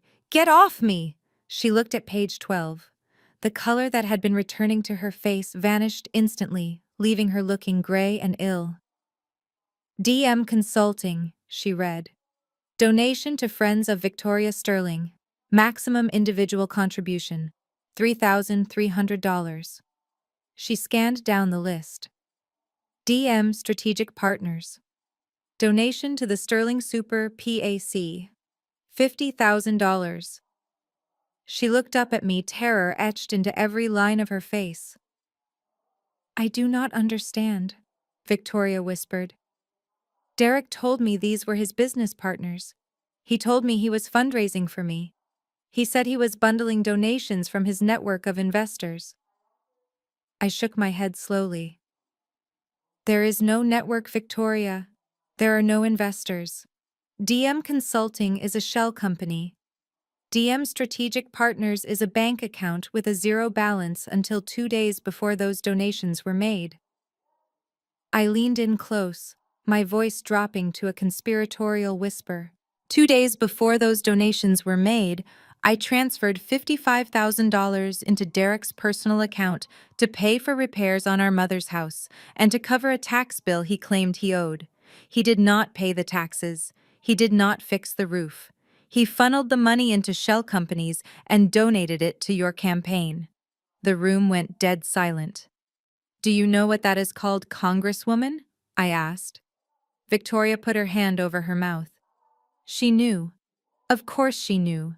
She was a legislator. She wrote the laws. It is a straw donor scheme. Victoria breathed through her fingers. Correct, I said, straightening up. It is a federal crime. It is money laundering.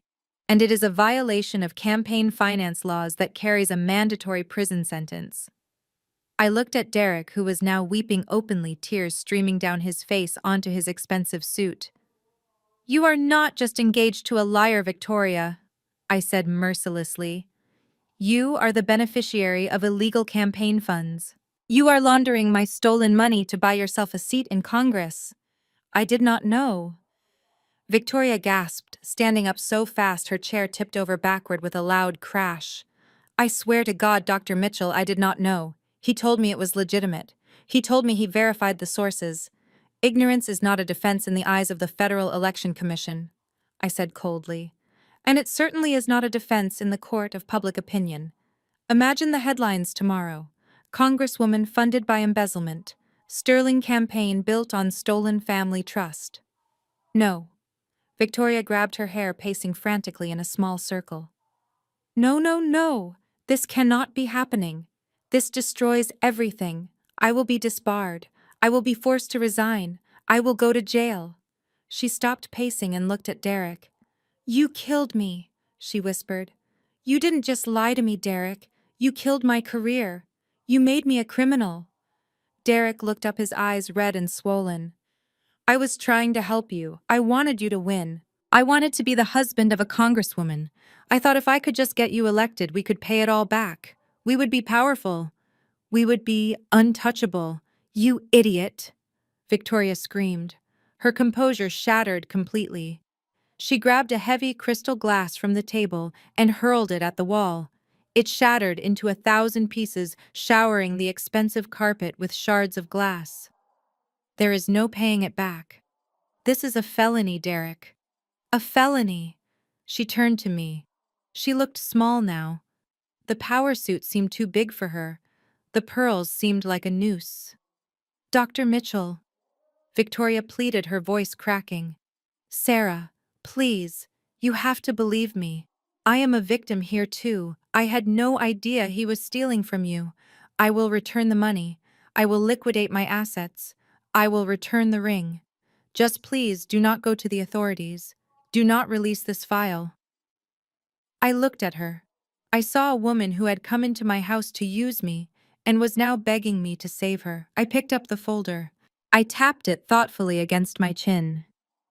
The Smithsonian cannot be associated with a financial scandal, I said calmly. We have a reputation to uphold. If I report this, it becomes public record. If I hand this to the FBI, your name will be mud by morning.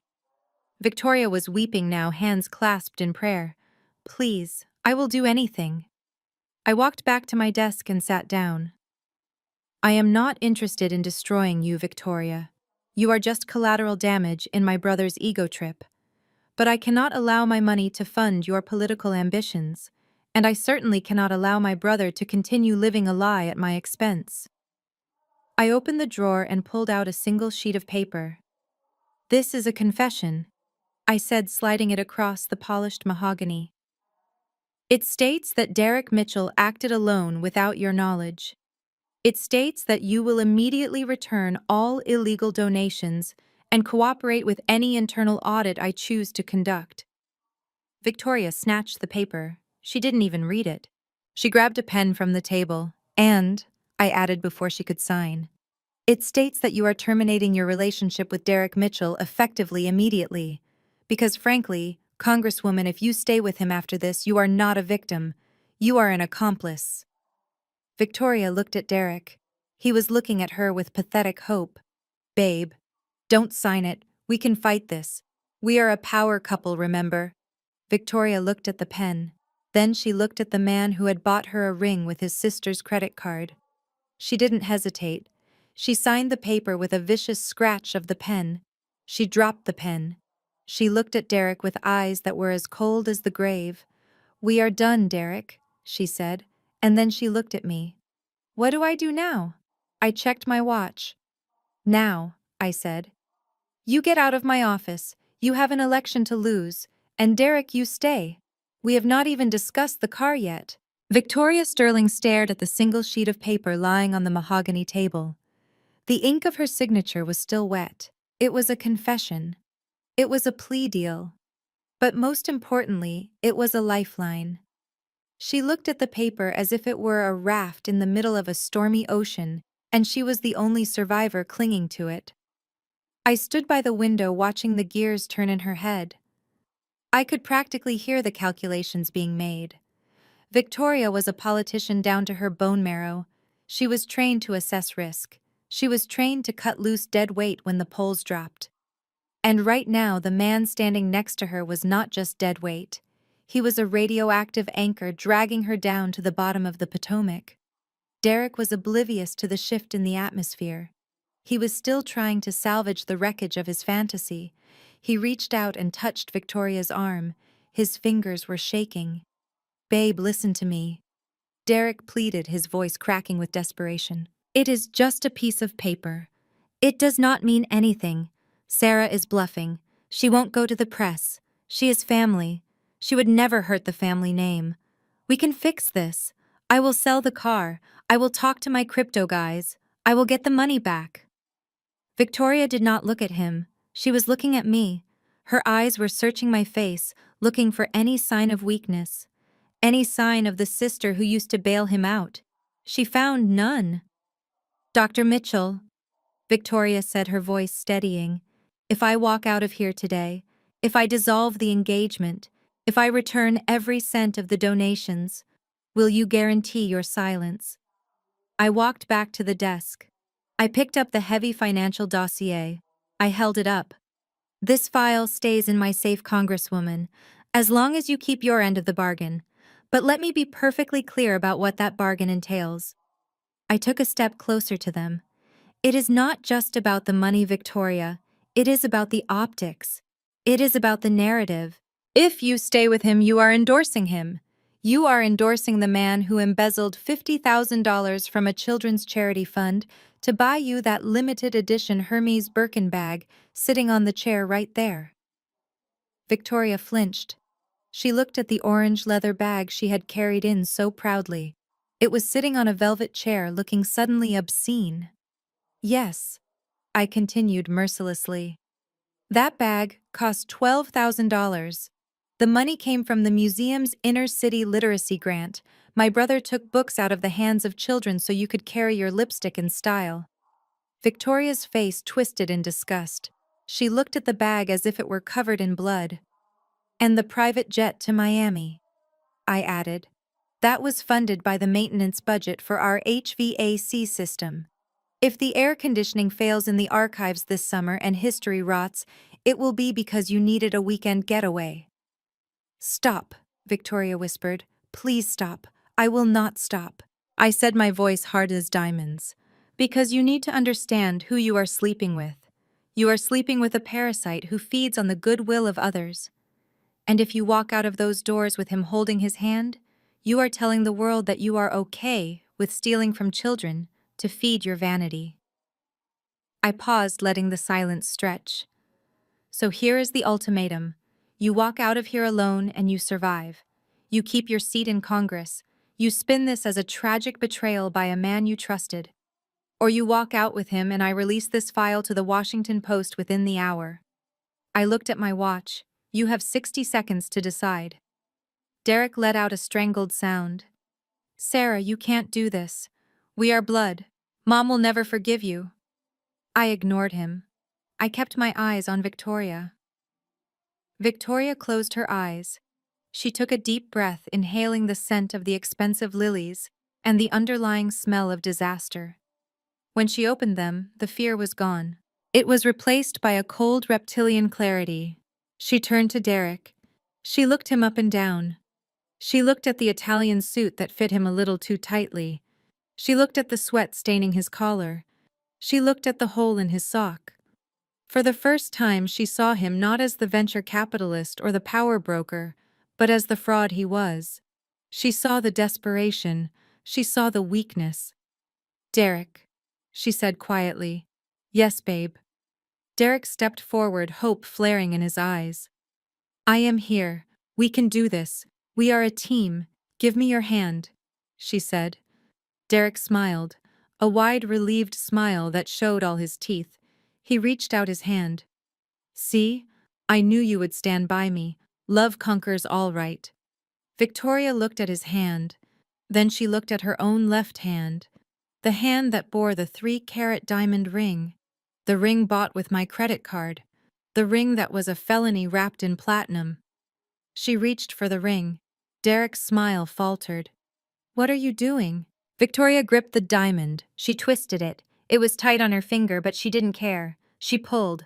She pulled hard, scraping the skin. Victoria, stop. Derek panicked. Why are you taking it off? It came free. She held the ring up to the light for a second. It sparkled beautifully. It was the symbol of everything she had wanted. Status, wealth, a power couple image. Now it was just evidence. She grabbed Derek's hand. She didn't hold it. She slapped the ring into his palm with enough force to sting. It is over, Derek, she said. Her voice was devoid of emotion. It was a business transaction being cancelled. Derek stared at the ring in his hand. No. No, Victoria. You are confused. She is manipulating you. Don't let her win. She isn't manipulating me, Victoria said, stepping back from him. She is saving me from you. She reached for her Hermes bag. She hesitated for a split second. Then she picked it up. She turned it over and dumped the contents onto the velvet chair. Her phone, her wallet, her keys, her lipstick. They clattered onto the fabric. Then she threw the empty $12,000 bag at Derek's feet. Keep it, she spat. It is yours. You bought it with stolen money. Maybe you can sell it to pay for your lawyer. Victoria, please. Derek fell to his knees. He actually fell to his knees in the middle of the boardroom. He grabbed the hem of her skirt. I love you. I did everything for you. I wanted to be the man you deserved. Victoria looked down at him. Her expression was one of pure revulsion. She kicked her leg, freeing her skirt from his grasp. You are not a man, Derek. You are a child playing dress-up in your sister's clothes. And I am done babysitting. She turned to me. She straightened her spine. She fixed her hair. In a matter of seconds, she reassembled the mask of the Congresswoman. Dr. Mitchell. She nodded formally. You will have the reimbursement check by morning, and you will never see me again. I nodded back. Acknowledged, Congresswoman. Victoria walked to the massive oak doors. She didn't look back. She didn't hesitate. She opened the door and stepped out into the hallway, walking briskly toward the elevator, toward the cameras, toward her future. The door clicked shut. The room was silent again. Derek was still on his knees, surrounded by the wreckage of his life. The ring was in his hand. The orange bag was on the floor. The confession was on the table. He stayed there for a long moment, staring at the wood grain of the door where his fiancée had just vanished. Then slowly, he turned his head to look at me. His face was a mask of shock and grief. Tears were dripping off his chin. You ruined my life, he whispered. You jealous, bitter witch. You ruined everything. I sat down in my chair. I picked up my pen. I didn't ruin your life, Derek, I said, opening the next folder on my desk. I just turned on the lights. And you are the one who couldn't handle the glare. I checked the time. Now stand up, I said. We are done with the emotional part of the meeting. Now we need to discuss the assets. And Derek, I suggest you stop crying. You are going to need your strength to walk home. Because I am taking the car keys too. The door to the executive suite closed with a heavy finality that signaled the end of my brother's delusions. Inside the boardroom, the silence was absolute. Derek was still kneeling on the expensive carpet surrounded by the debris of his fraud. The confession he had refused to sign lay on the table. The engagement ring sat in his palm, heavy and cold. The orange Hermes bag lay like a dead animal at his knees. He looked up at me. His eyes were red and swollen. His face was a map of total devastation. "Sarah," he whispered. "Please, call her back. Tell her it was a joke. Tell her you made it all up." I looked at him with the detached curiosity of a biologist studying a specimen under a microscope. "It is over, Derek," I said simply.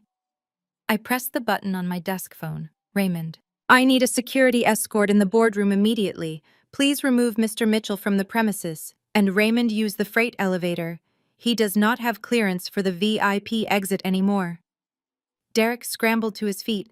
"Freight elevator? You cannot do that. The press is downstairs. If they see me coming out the back—" "They are not at the back, Derek," I corrected him. "They are at the front. And that is exactly where Victoria is heading. If you run, you might catch her. But I suspect she is faster than you." Derek did not wait for Raymond. Panic overtook his dignity. He grabbed the orange bag. He shoved the ring into his pocket. He turned and sprinted out of the office. I stood up and walked to the floor-to-ceiling window that overlooked the museum entrance. I wanted to see the second act. Down on the street, the scene was chaotic. The press had smelled blood. They sensed the tension when Victoria had stormed out of the building alone. I watched from 5 stories up as the automatic doors of the main entrance slid open. Victoria Sterling stepped out. She was alone. She was wearing oversized sunglasses, now hiding her eyes. She walked with her head high, moving with the speed and precision of a woman fleeing a crime scene. The photographers erupted. Flashes popped like lightning in broad daylight. "Congresswoman, where is your fiancé? Congresswoman, are the rumors of an investigation true?" Victoria did not answer. She signaled to her driver. The black SUV pulled up to the curb, screeching slightly. The security detail opened the back door. Just as Victoria placed one foot inside the vehicle, the museum doors opened again. Derek burst onto the sidewalk. He was a mess. His tie was crooked. His jacket was unbuttoned, flailing in the wind. He was clutching the bright orange bag like a life preserver. "Victoria!" He screamed. His voice was raw, audible even over the traffic. "Victoria, wait!" The press turned as one. The lenses swung from the composed congresswoman to the frantic man running toward her. Victoria froze for a split second. She looked at Derek. Even from this distance, I could see the revulsion in her body language. She did not wait. She did not wave. She dove into the back seat of the SUV and slammed the door shut. Derek reached the car just as it began to move. He banged his hand on the tinted window. "Babe, open the door. It is me. Open the door." The SUV did not slow down. It accelerated sharply, merging aggressively into the DC traffic. Derek was left standing in the gutter, his hand still reaching out toward the retreating taillights. Click, click, click. The photographers were having a field day. They captured every angle of his humiliation, the desperation, the abandonment, the hole in his sock. I turned away from the window. The next 50 hours were a masterclass in modern media destruction. I went back to work, but I kept the news running on the mute monitor in the corner. By 2 in the afternoon, the first headlines appeared online. "Trouble in Paradise for Sterling Campaign." By 4 o'clock, the tone had shifted. The photos of Derek banging on the car window had gone viral. Twitter was dissecting his outfit. They noticed the ill-fitting suit. They noticed the terror in his eyes. Then came the leaks. I did not have to release the financial dossier. Washington is a small town, and secrets leak like water through a sieve. Someone in Victoria's camp, trying to get ahead of the story, whispered to a reporter at the Washington Post. By the next morning, the headline on the front page was devastating. Sterling Fiancée linked to shell companies and campaign finance violations. I sat in my office drinking my morning coffee reading the article. It was brutal. It detailed the straw donor scheme. It mentioned the sudden liquidation of assets. It did not mention my name or the museum directly, which was exactly how I wanted it. I was the invisible hand. The article painted Victoria as a victim of a con artist, but it raised the fatal question. How could she be trusted to oversee the national budget if she could not even audit her own boyfriend? Her poll numbers went into free fall.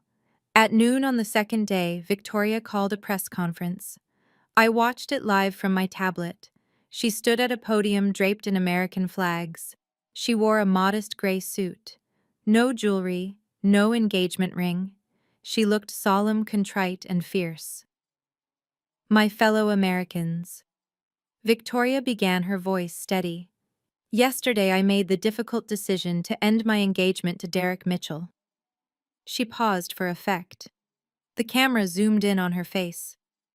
I discovered that Mr. Mitchell had engaged in financial practices that do not align with my values or the law. I was deceived. I trusted a man who presented himself as a successful entrepreneur, but who was in reality trading on falsehoods. She did not mention that she had spent the money. She did not mention the Birkin bag or the trips. She threw him under the bus with the efficiency of a seasoned executioner. I have reported these irregularities to the Federal Election Commission, and I am cooperating fully to rectify any unintended errors. I will not let the actions of one dishonest man distract me from my mission to serve the people of this district. She stepped back from the podium, refusing to take questions. It was a good performance. It might even save her career eventually. But for now, she was damaged goods. And Derek. Derek was radioactive. My phone had been ringing non-stop for 2 days. My mother left 30 voicemails. She went from screaming at me to sobbing to begging. Sarah, fix this. The reporters are on our lawn. They are calling Derek a fraud. He is locked in his room, he won't come out. Do something. I did not answer. I watched the news cycle churn. I watched them dissect Derek's life. They found out about his failed business ventures. They found out about his eviction from a previous apartment. They stripped away every layer of his golden child persona until there was nothing left but the truth. He was a 30-year-old man with no job, no home, and no future. I poured myself a glass of sparkling water. The 50 hours were up. The destruction was complete. The building was quiet. The staff had gone home. The tourists had left. I walked to the window one last time. The sun was setting over the Capitol, casting long shadows across the city. Somewhere out there, Victoria Sterling was shredding photos of her engagement party. Somewhere out there, my mother was realizing that her favorite son was a liability. And somewhere out there, Derek was realizing that the sister he mocked, the sister he uninvited, was the only person who had ever really paid his bills. I took a sip of water. It tasted crisp and clean. I picked up my phone. I finally dialed my mother's number. She picked up on the first ring. Sarah. Oh, thank God. Sarah, you have to help him. I cut her off. My voice was calm and final. Hello, Mother. I watched the press conference. It seems Victoria has made her choice. Now it is time for you to make yours. What do you mean? She wept. I mean, the lease on the penthouse expires in 24 hours. I am not renewing it, and the car is scheduled for repossession tomorrow morning. Sarah. No. Where will he go? That is up to you, Mother. You always said he was special. You always said he was destined for greatness. Let us see if he can manifest a roof over his head. I hung up the phone. I turned off the lights in my office. I walked out past the security desk. Raymond stood up and saluted me. Good night, Dr. Mitchell. Good night, Raymond. I walked out into the cool evening air. I walked past the spot where Derek had been humiliated. I didn't look down. I looked up at the stars. I was free. And for the first time in my life, I knew exactly what I was worth. The sun rose over Washington, D.C. the morning after the press conference, casting a pale, cold light on the city. Inside my office, the atmosphere was serene. I had slept for 8 hours straight for the first time in years. There is a specific kind of exhaustion that comes from carrying dead weight, and I had finally dropped the load. I sat at my desk with a single cup of black coffee and my phone. I was not checking social media. I was not reading the op-eds about Victoria Sterling's tragic lapse in judgment. I was looking at a spreadsheet. It was the master list of the Mitchell family assets. Or rather, my assets that the Mitchell family consumed. I dialed the number of my personal attorney, James. He answered on the first ring. "Good morning, Dr. Mitchell," James said. His voice was professional, but I could hear the anticipation. He had been advising me to make this call for 5 years. "Good morning, James," I said, taking a sip of coffee. "I am ready to proceed. Execute the severance protocols." "All of them?" James asked. "Every single one," I said. I listened as James typed on his keyboard. The sound was rhythmic and satisfying like a drumbeat of liberation. "Let us verify the list," James said. "First item. The residential lease for the penthouse at the Navy Yard. Occupant Derek Mitchell. Leaseholder Dr. Sarah Mitchell. Terminate it," I said. "Contact the building management. Tell them I am exercising the early termination clause due to a breach of contract.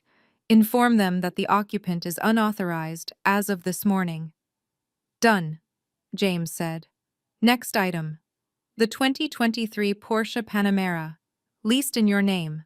Authorized driver Derek Mitchell. Repossess it," I said. "I have already sent the spare key location to the recovery team. They should be at the garage within the hour." James typed some more. Item 3. The American Express Platinum card issued to Louise Mitchell, and the secondary card issued to Derek Mitchell. Cancel them. Report them as compromised. Because they are. They have been compromised by greed. And finally, James paused. The monthly stipend for your mother's living expenses, $2,500. I hesitated for exactly 1 second. I thought about my mother. I thought about the woman who had raised me. But then I remembered the phone call where she told me to send Derek $500 for flowers while I was donating millions to charity. I remembered her standing by while he humiliated me for decades. "Cut it," I said. "Understood," James said softly. "It is done, Sarah. You are free. Thank you, James." I hung up the phone. I did not feel guilty. I felt light. Across town, a very different scene was unfolding. My mother had driven into the city to comfort her golden child. She had found Derek in a state of collapse at a hotel bar the night before and had brought him back to the penthouse. They had spent the morning blaming me, blaming Victoria, blaming the world for their misfortune. They believed the storm was over. They believed that even though Victoria was gone, they still had the apartment. They still had the car. They still had the safety net. They decided to go out for a late brunch to lift their spirits. They walked out of the luxury building, heads held high, ignoring the side glances from the doorman. They walked to the parking garage, expecting to see the sleek black Porsche waiting in its reserved spot. It was gone. I watched the security feed from the garage on my tablet. Derek stood staring at the empty concrete space. He clicked the key fob in his hand. Click, click. Nothing happened. "Where is my car?" Derek shouted. His voice echoed in the concrete cavern. "Mom, where is my car? Did you move it?" "I didn't touch it, honey," my mother said, looking around nervously. "Maybe the valet parked it somewhere else." Derek ran to the parking attendant booth. He banged on the glass. "Hey, my Porsche is gone. Someone stole my Porsche. Call the police." The attendant, a young man named Kevin, who had been verbally abused by Derek for 2 years, slid open the glass window. He did not look concerned. Mr. Mitchell, Kevin said calmly. The vehicle was not stolen. It was repossessed by the leasing agency about 20 minutes ago. The tow truck just left. Repossessed. Derek screamed. That is impossible. The payments are automatic. My sister pays them. Kevin shrugged. I just work here, sir. The order came from the leaseholder. Dr. Mitchell. She authorized the surrender of the vehicle. My mother gasped. Sarah did this. She actually did this. Derek turned red. He pulled out his phone. I am going to kill her. I am going to call her and scream until she fixes this. But before he could dial, he realized he had another problem. They were standing in a cold parking garage and they had no car. Let's go back upstairs, Derek said, shaking. We will call her from the apartment. I need a drink. They walked back to the elevators. They rode up to the lobby. They walked past the concierge desk toward the residential elevators. Derek pulled out his key fob to scan it at the security gate. He held it up to the sensor. Beep. A red light flashed. Access denied. Derek frowned. He tapped it again. Harder this time. Beep. Access denied. What is going on? Derek kicked the gate. Open up. It is me. The concierge. A woman named Maria stepped out from behind the desk. She was holding a large white envelope. Mr. Mitchell, Maria said. Please stop kicking the gate. My key isn't working, Derek snapped. Fix it. Your key has been deactivated, sir. Maria said, handing him the envelope. This is for you. It is a notice to vacate. Derek snatched the envelope. He tore it open. My mother looked over his shoulder, reading the legal text. Notice of lease termination. Unauthorized occupant. You have 24 hours to remove your personal effects. This is illegal, my mother shrieked. You cannot kick him out. He lives here. Actually, Mrs. Mitchell, Maria said, checking her computer screen, the lease is in the name of Dr. Sarah Mitchell. She has informed us that Mr. Mitchell was a guest, and that his guest privileges have been revoked. She has also instructed us to change the locks immediately. But my clothes are up there, Derek yelled. My watch collection, my life. You can retrieve your items, Maria said. But you must be escorted by security. You have 1 hour to pack essentials. The rest will be put in storage at your expense. Derek dropped the paper. He looked at my mother. Mom. He whimpered. Do something. Call her. My mother pulled out her phone. Her hands were shaking so badly she almost dropped it. She dialed my number. I was sitting in my office watching the feed.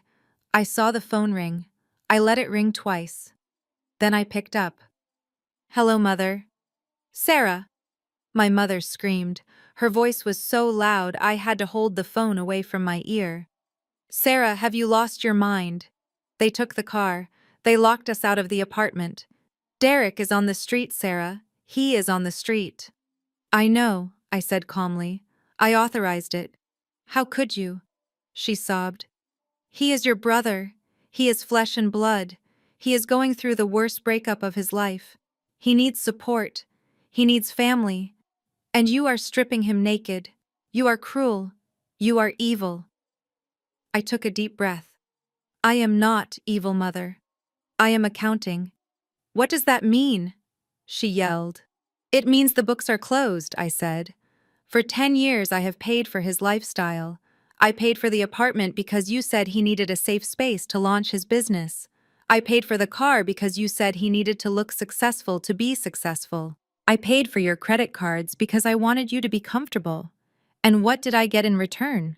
I asked. Did I get love? Did I get respect? No. I got mocked. I got used. I got told I wasn't good enough to attend a party paid for with my own money. That was just a misunderstanding. Mom pleaded changing tactics. He didn't mean it. He was stressed. Sarah, please. Just turn the key back on. Give him a month. Just 1 month. Number 1, I said. Sarah, she wailed. If you do not fix this, I will never speak to you again. I leaned back in my chair. Is that a promise? I asked. There was a stunned silence on the other end. Because if that is a threat, Mother, it is a very weak one. You only speak to me when you need money, so if the money is gone, I suppose we have nothing left to talk about. Sarah, wait. Derek grabbed the phone. I could hear his heavy breathing. Sarah, listen. I am sorry, okay? I am sorry I uninvited you. I am sorry about the tour. Just give me the car back, please. I cannot take the bus. People will recognize me. I laughed. Derek, you are famous now. People will recognize you on the bus. People will recognize you on the subway. You wanted to be a celebrity. Well, congratulations. You are the face of consequences. I hung up the phone. I watched the screen.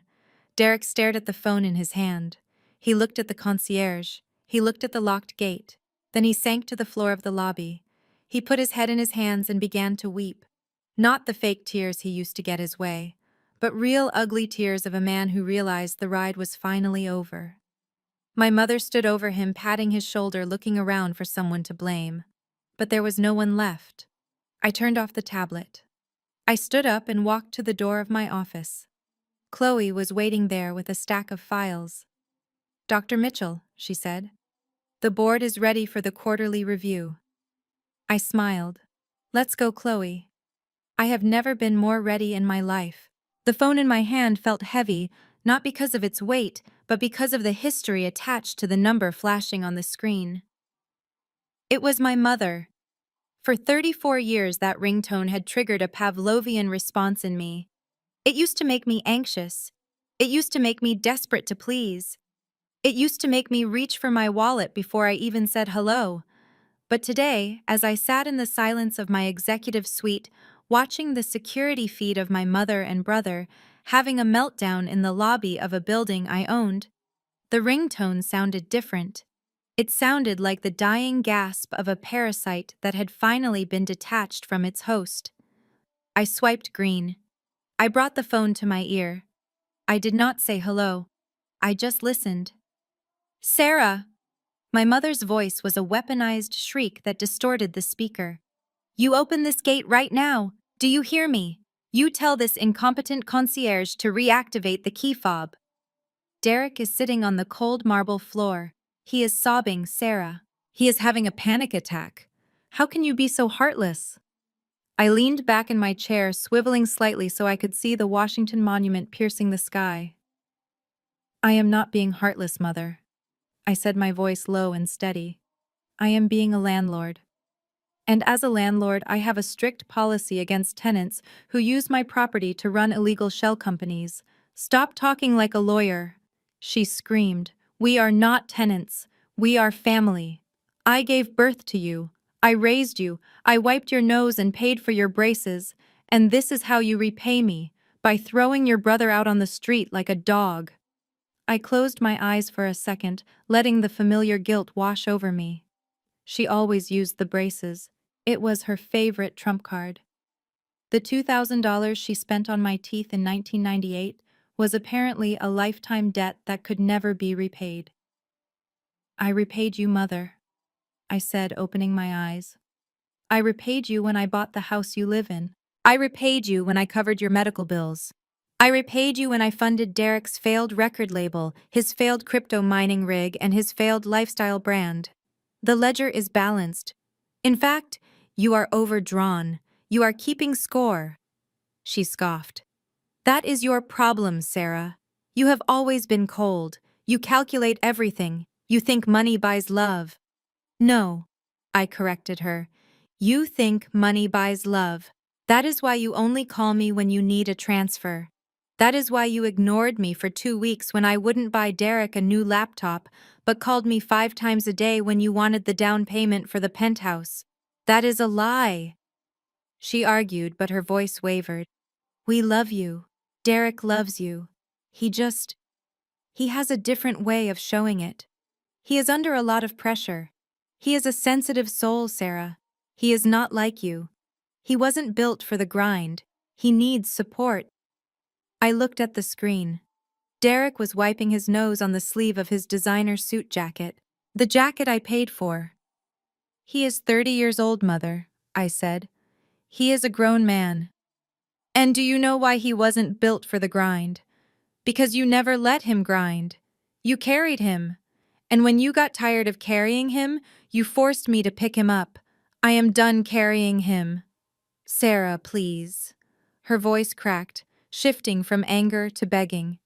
Just listen to me. He has nowhere to go. All his friends have blocked him because of the news. Victoria has thrown him out. If you don't let him back into the apartment, he will be homeless. Literally homeless. Do you want that on your conscience? Do you want your brother sleeping under a bridge? I looked at the papers on my desk. The list of local shelters and budget motels I had compiled. He won't be under a bridge, Mother. He has you. Me. She gasped. Sarah, I am retired. I live on a fixed income. I have a 2-bedroom cottage. There is no room for his things. There is no space for a man his size. Then make space, I said ruthlessly. Put him on the couch. Or better yet, maybe he can get a job. I hear the museum gift shop is hiring seasonal workers. Since he thinks that work is beneath him, maybe it will be a good character-building exercise. You are mocking us, she hissed. You are enjoying this. You are sitting up in your ivory tower looking down on us and laughing. I am not laughing, I said honestly. I am mourning. I am mourning the brother I could have had if you hadn't spoiled him rotten. And I am mourning the mother I could have had if you hadn't chosen a side. I never chose a side. She lied. You did, I said. You chose his side on New Year's Eve. You chose his side when you asked me to send him money for flowers. You chose his side when you watched him humiliate me for years and told me to be the bigger person. Well, Mother, I am finally being the bigger person. I am being big enough to let him fail. Sarah, she pleaded. We are family. You cannot do this. Family helps each other. I gripped the phone tighter. This was it. The final manipulation. The phrase that had kept me shackled to them for a decade. You are right, Mother. I said, my voice soft but final. You are absolutely right. Family helps each other. She let out a breath of relief. Oh, thank God. I knew you would come to your senses. Okay, just call the concierge and... I cut her off. Family helps each other grow, I said. And by enabling him, I have been hurting him. I have stunted his growth. I have made him into a cripple who cannot walk without my credit card as a crutch. So I am going to help him in the only way that matters. There was a silence on the line. A terrified, confused silence. I am helping Derek learn the biggest lesson of his life. I continued. I am helping him learn independence. I am helping him find his own bottom so he can build his own foundation. Sarah, no. She realized what was happening. I have emailed you a list of affordable extended stay motels in Maryland. I suggest you book one quickly before the rates go up for the weekend. Sarah, don't you dare. And Mother, I added, do not come to the museum. Do not come to my home. Security has been alerted. If Derek sets foot on Smithsonian property, he will be arrested for trespassing. And if you come to my house, I will file a restraining order. You wouldn't, she whispered. Try me, I said. Sarah, wait. Wait.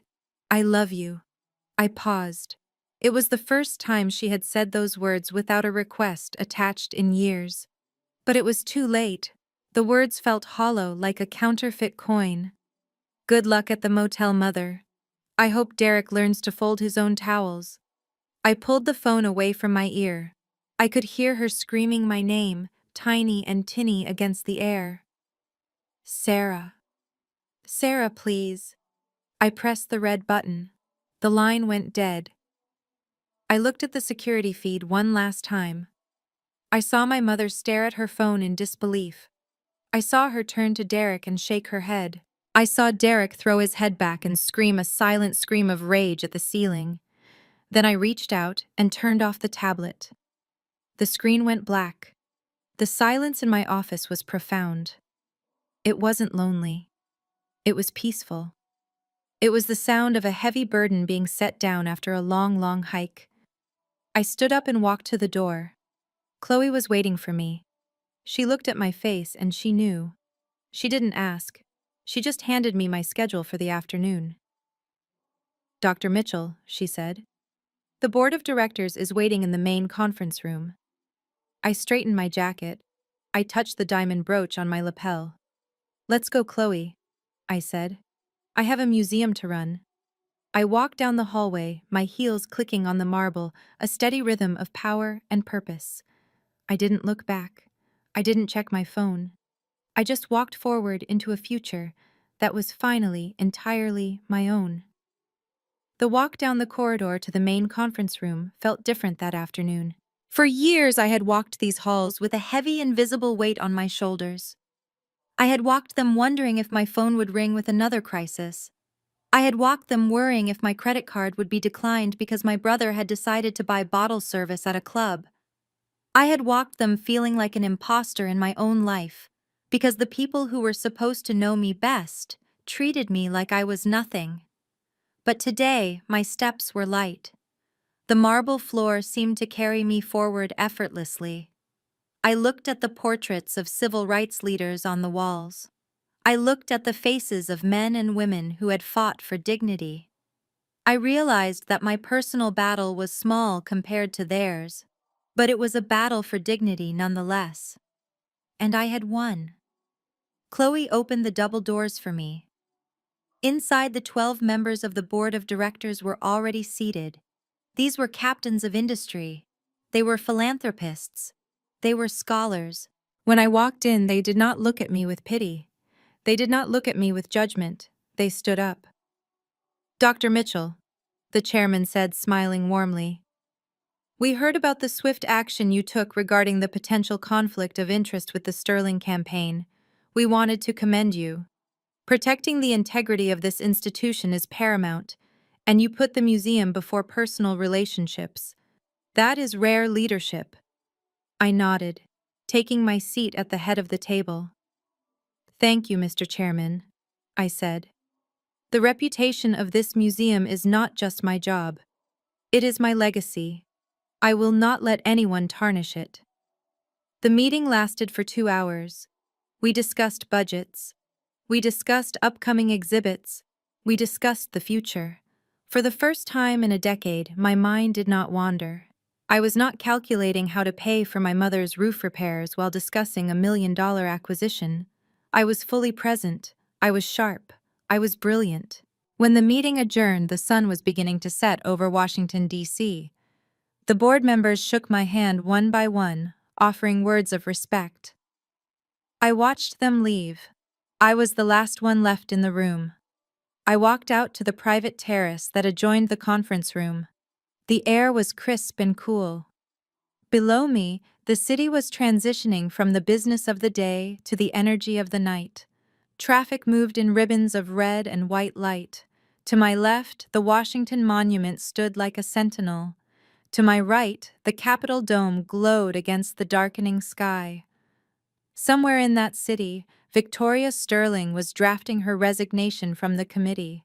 Somewhere in that city, my brother was sitting in a motel room realizing that there was no room service. Somewhere in that city, my mother was staring at a silent phone. I reached into my pocket and pulled out my cell phone. It was quiet.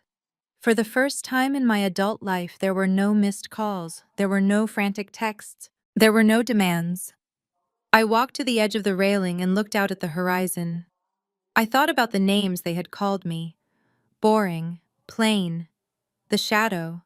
My mother used to say it all the time. "Sarah, you are just a shadow compared to Derek. He shines so bright." I gripped the cold metal railing. They were wrong. They thought I was the shadow because I was quiet. They thought I was the shadow because I stayed in the background writing the checks, fixing the mistakes, smoothing over the rough edges of their chaotic lives. They thought I was the darkness that lived behind their brilliance. But they forgot basic physics. A shadow cannot exist without light. I was never the shadow. I was the light source. I was the sun that allowed them to cast their long, impressive silhouettes. I was the energy that fueled their lifestyles. I was the warmth that kept them from freezing in the cold reality of their own incompetence. And today, I had done the most powerful thing a son can do. I had set. I had dipped below the horizon of their lives, and without me, they were not shining anymore. They were just stumbling around in the dark. I took a deep breath, inhaling the freedom. It tasted like cold air and victory. I turned away from the view. I walked back into the conference room. I picked up my portfolio.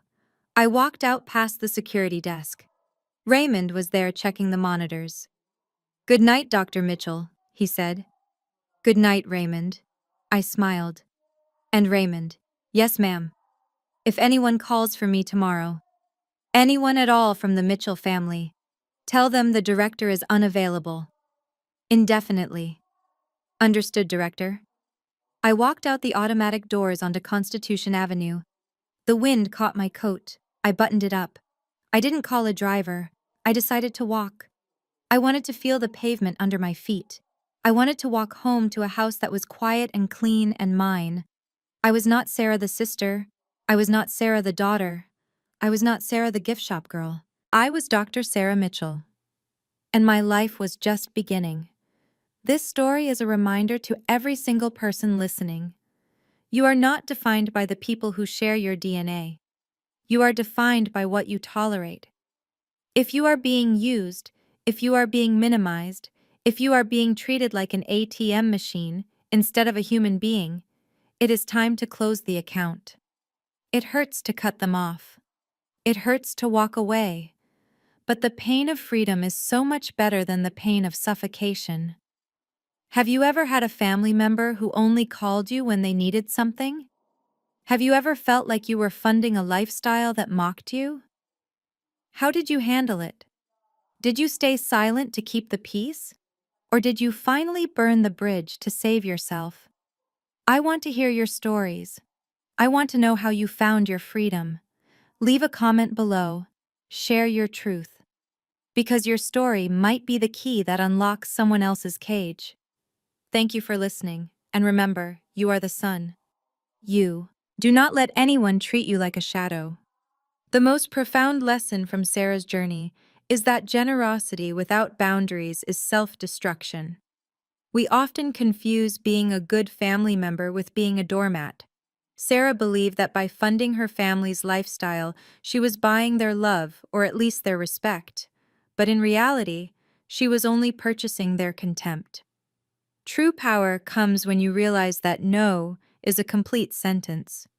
You cannot save people who are determined to drown, especially if they are using your back as a raft. Financial independence is your shield. Do not hand it to those who would use it as a weapon against you. If this story ignited a fire in you, if you are tired of shrinking yourself so others can feel big, hit that like button and subscribe right now. Share this video with the Sarah in your life who needs to know it is okay to walk away. Let's build a community of cycle breakers who know their worth. Your new life begins the moment you stop paying for the old one. I'll see you in the comments.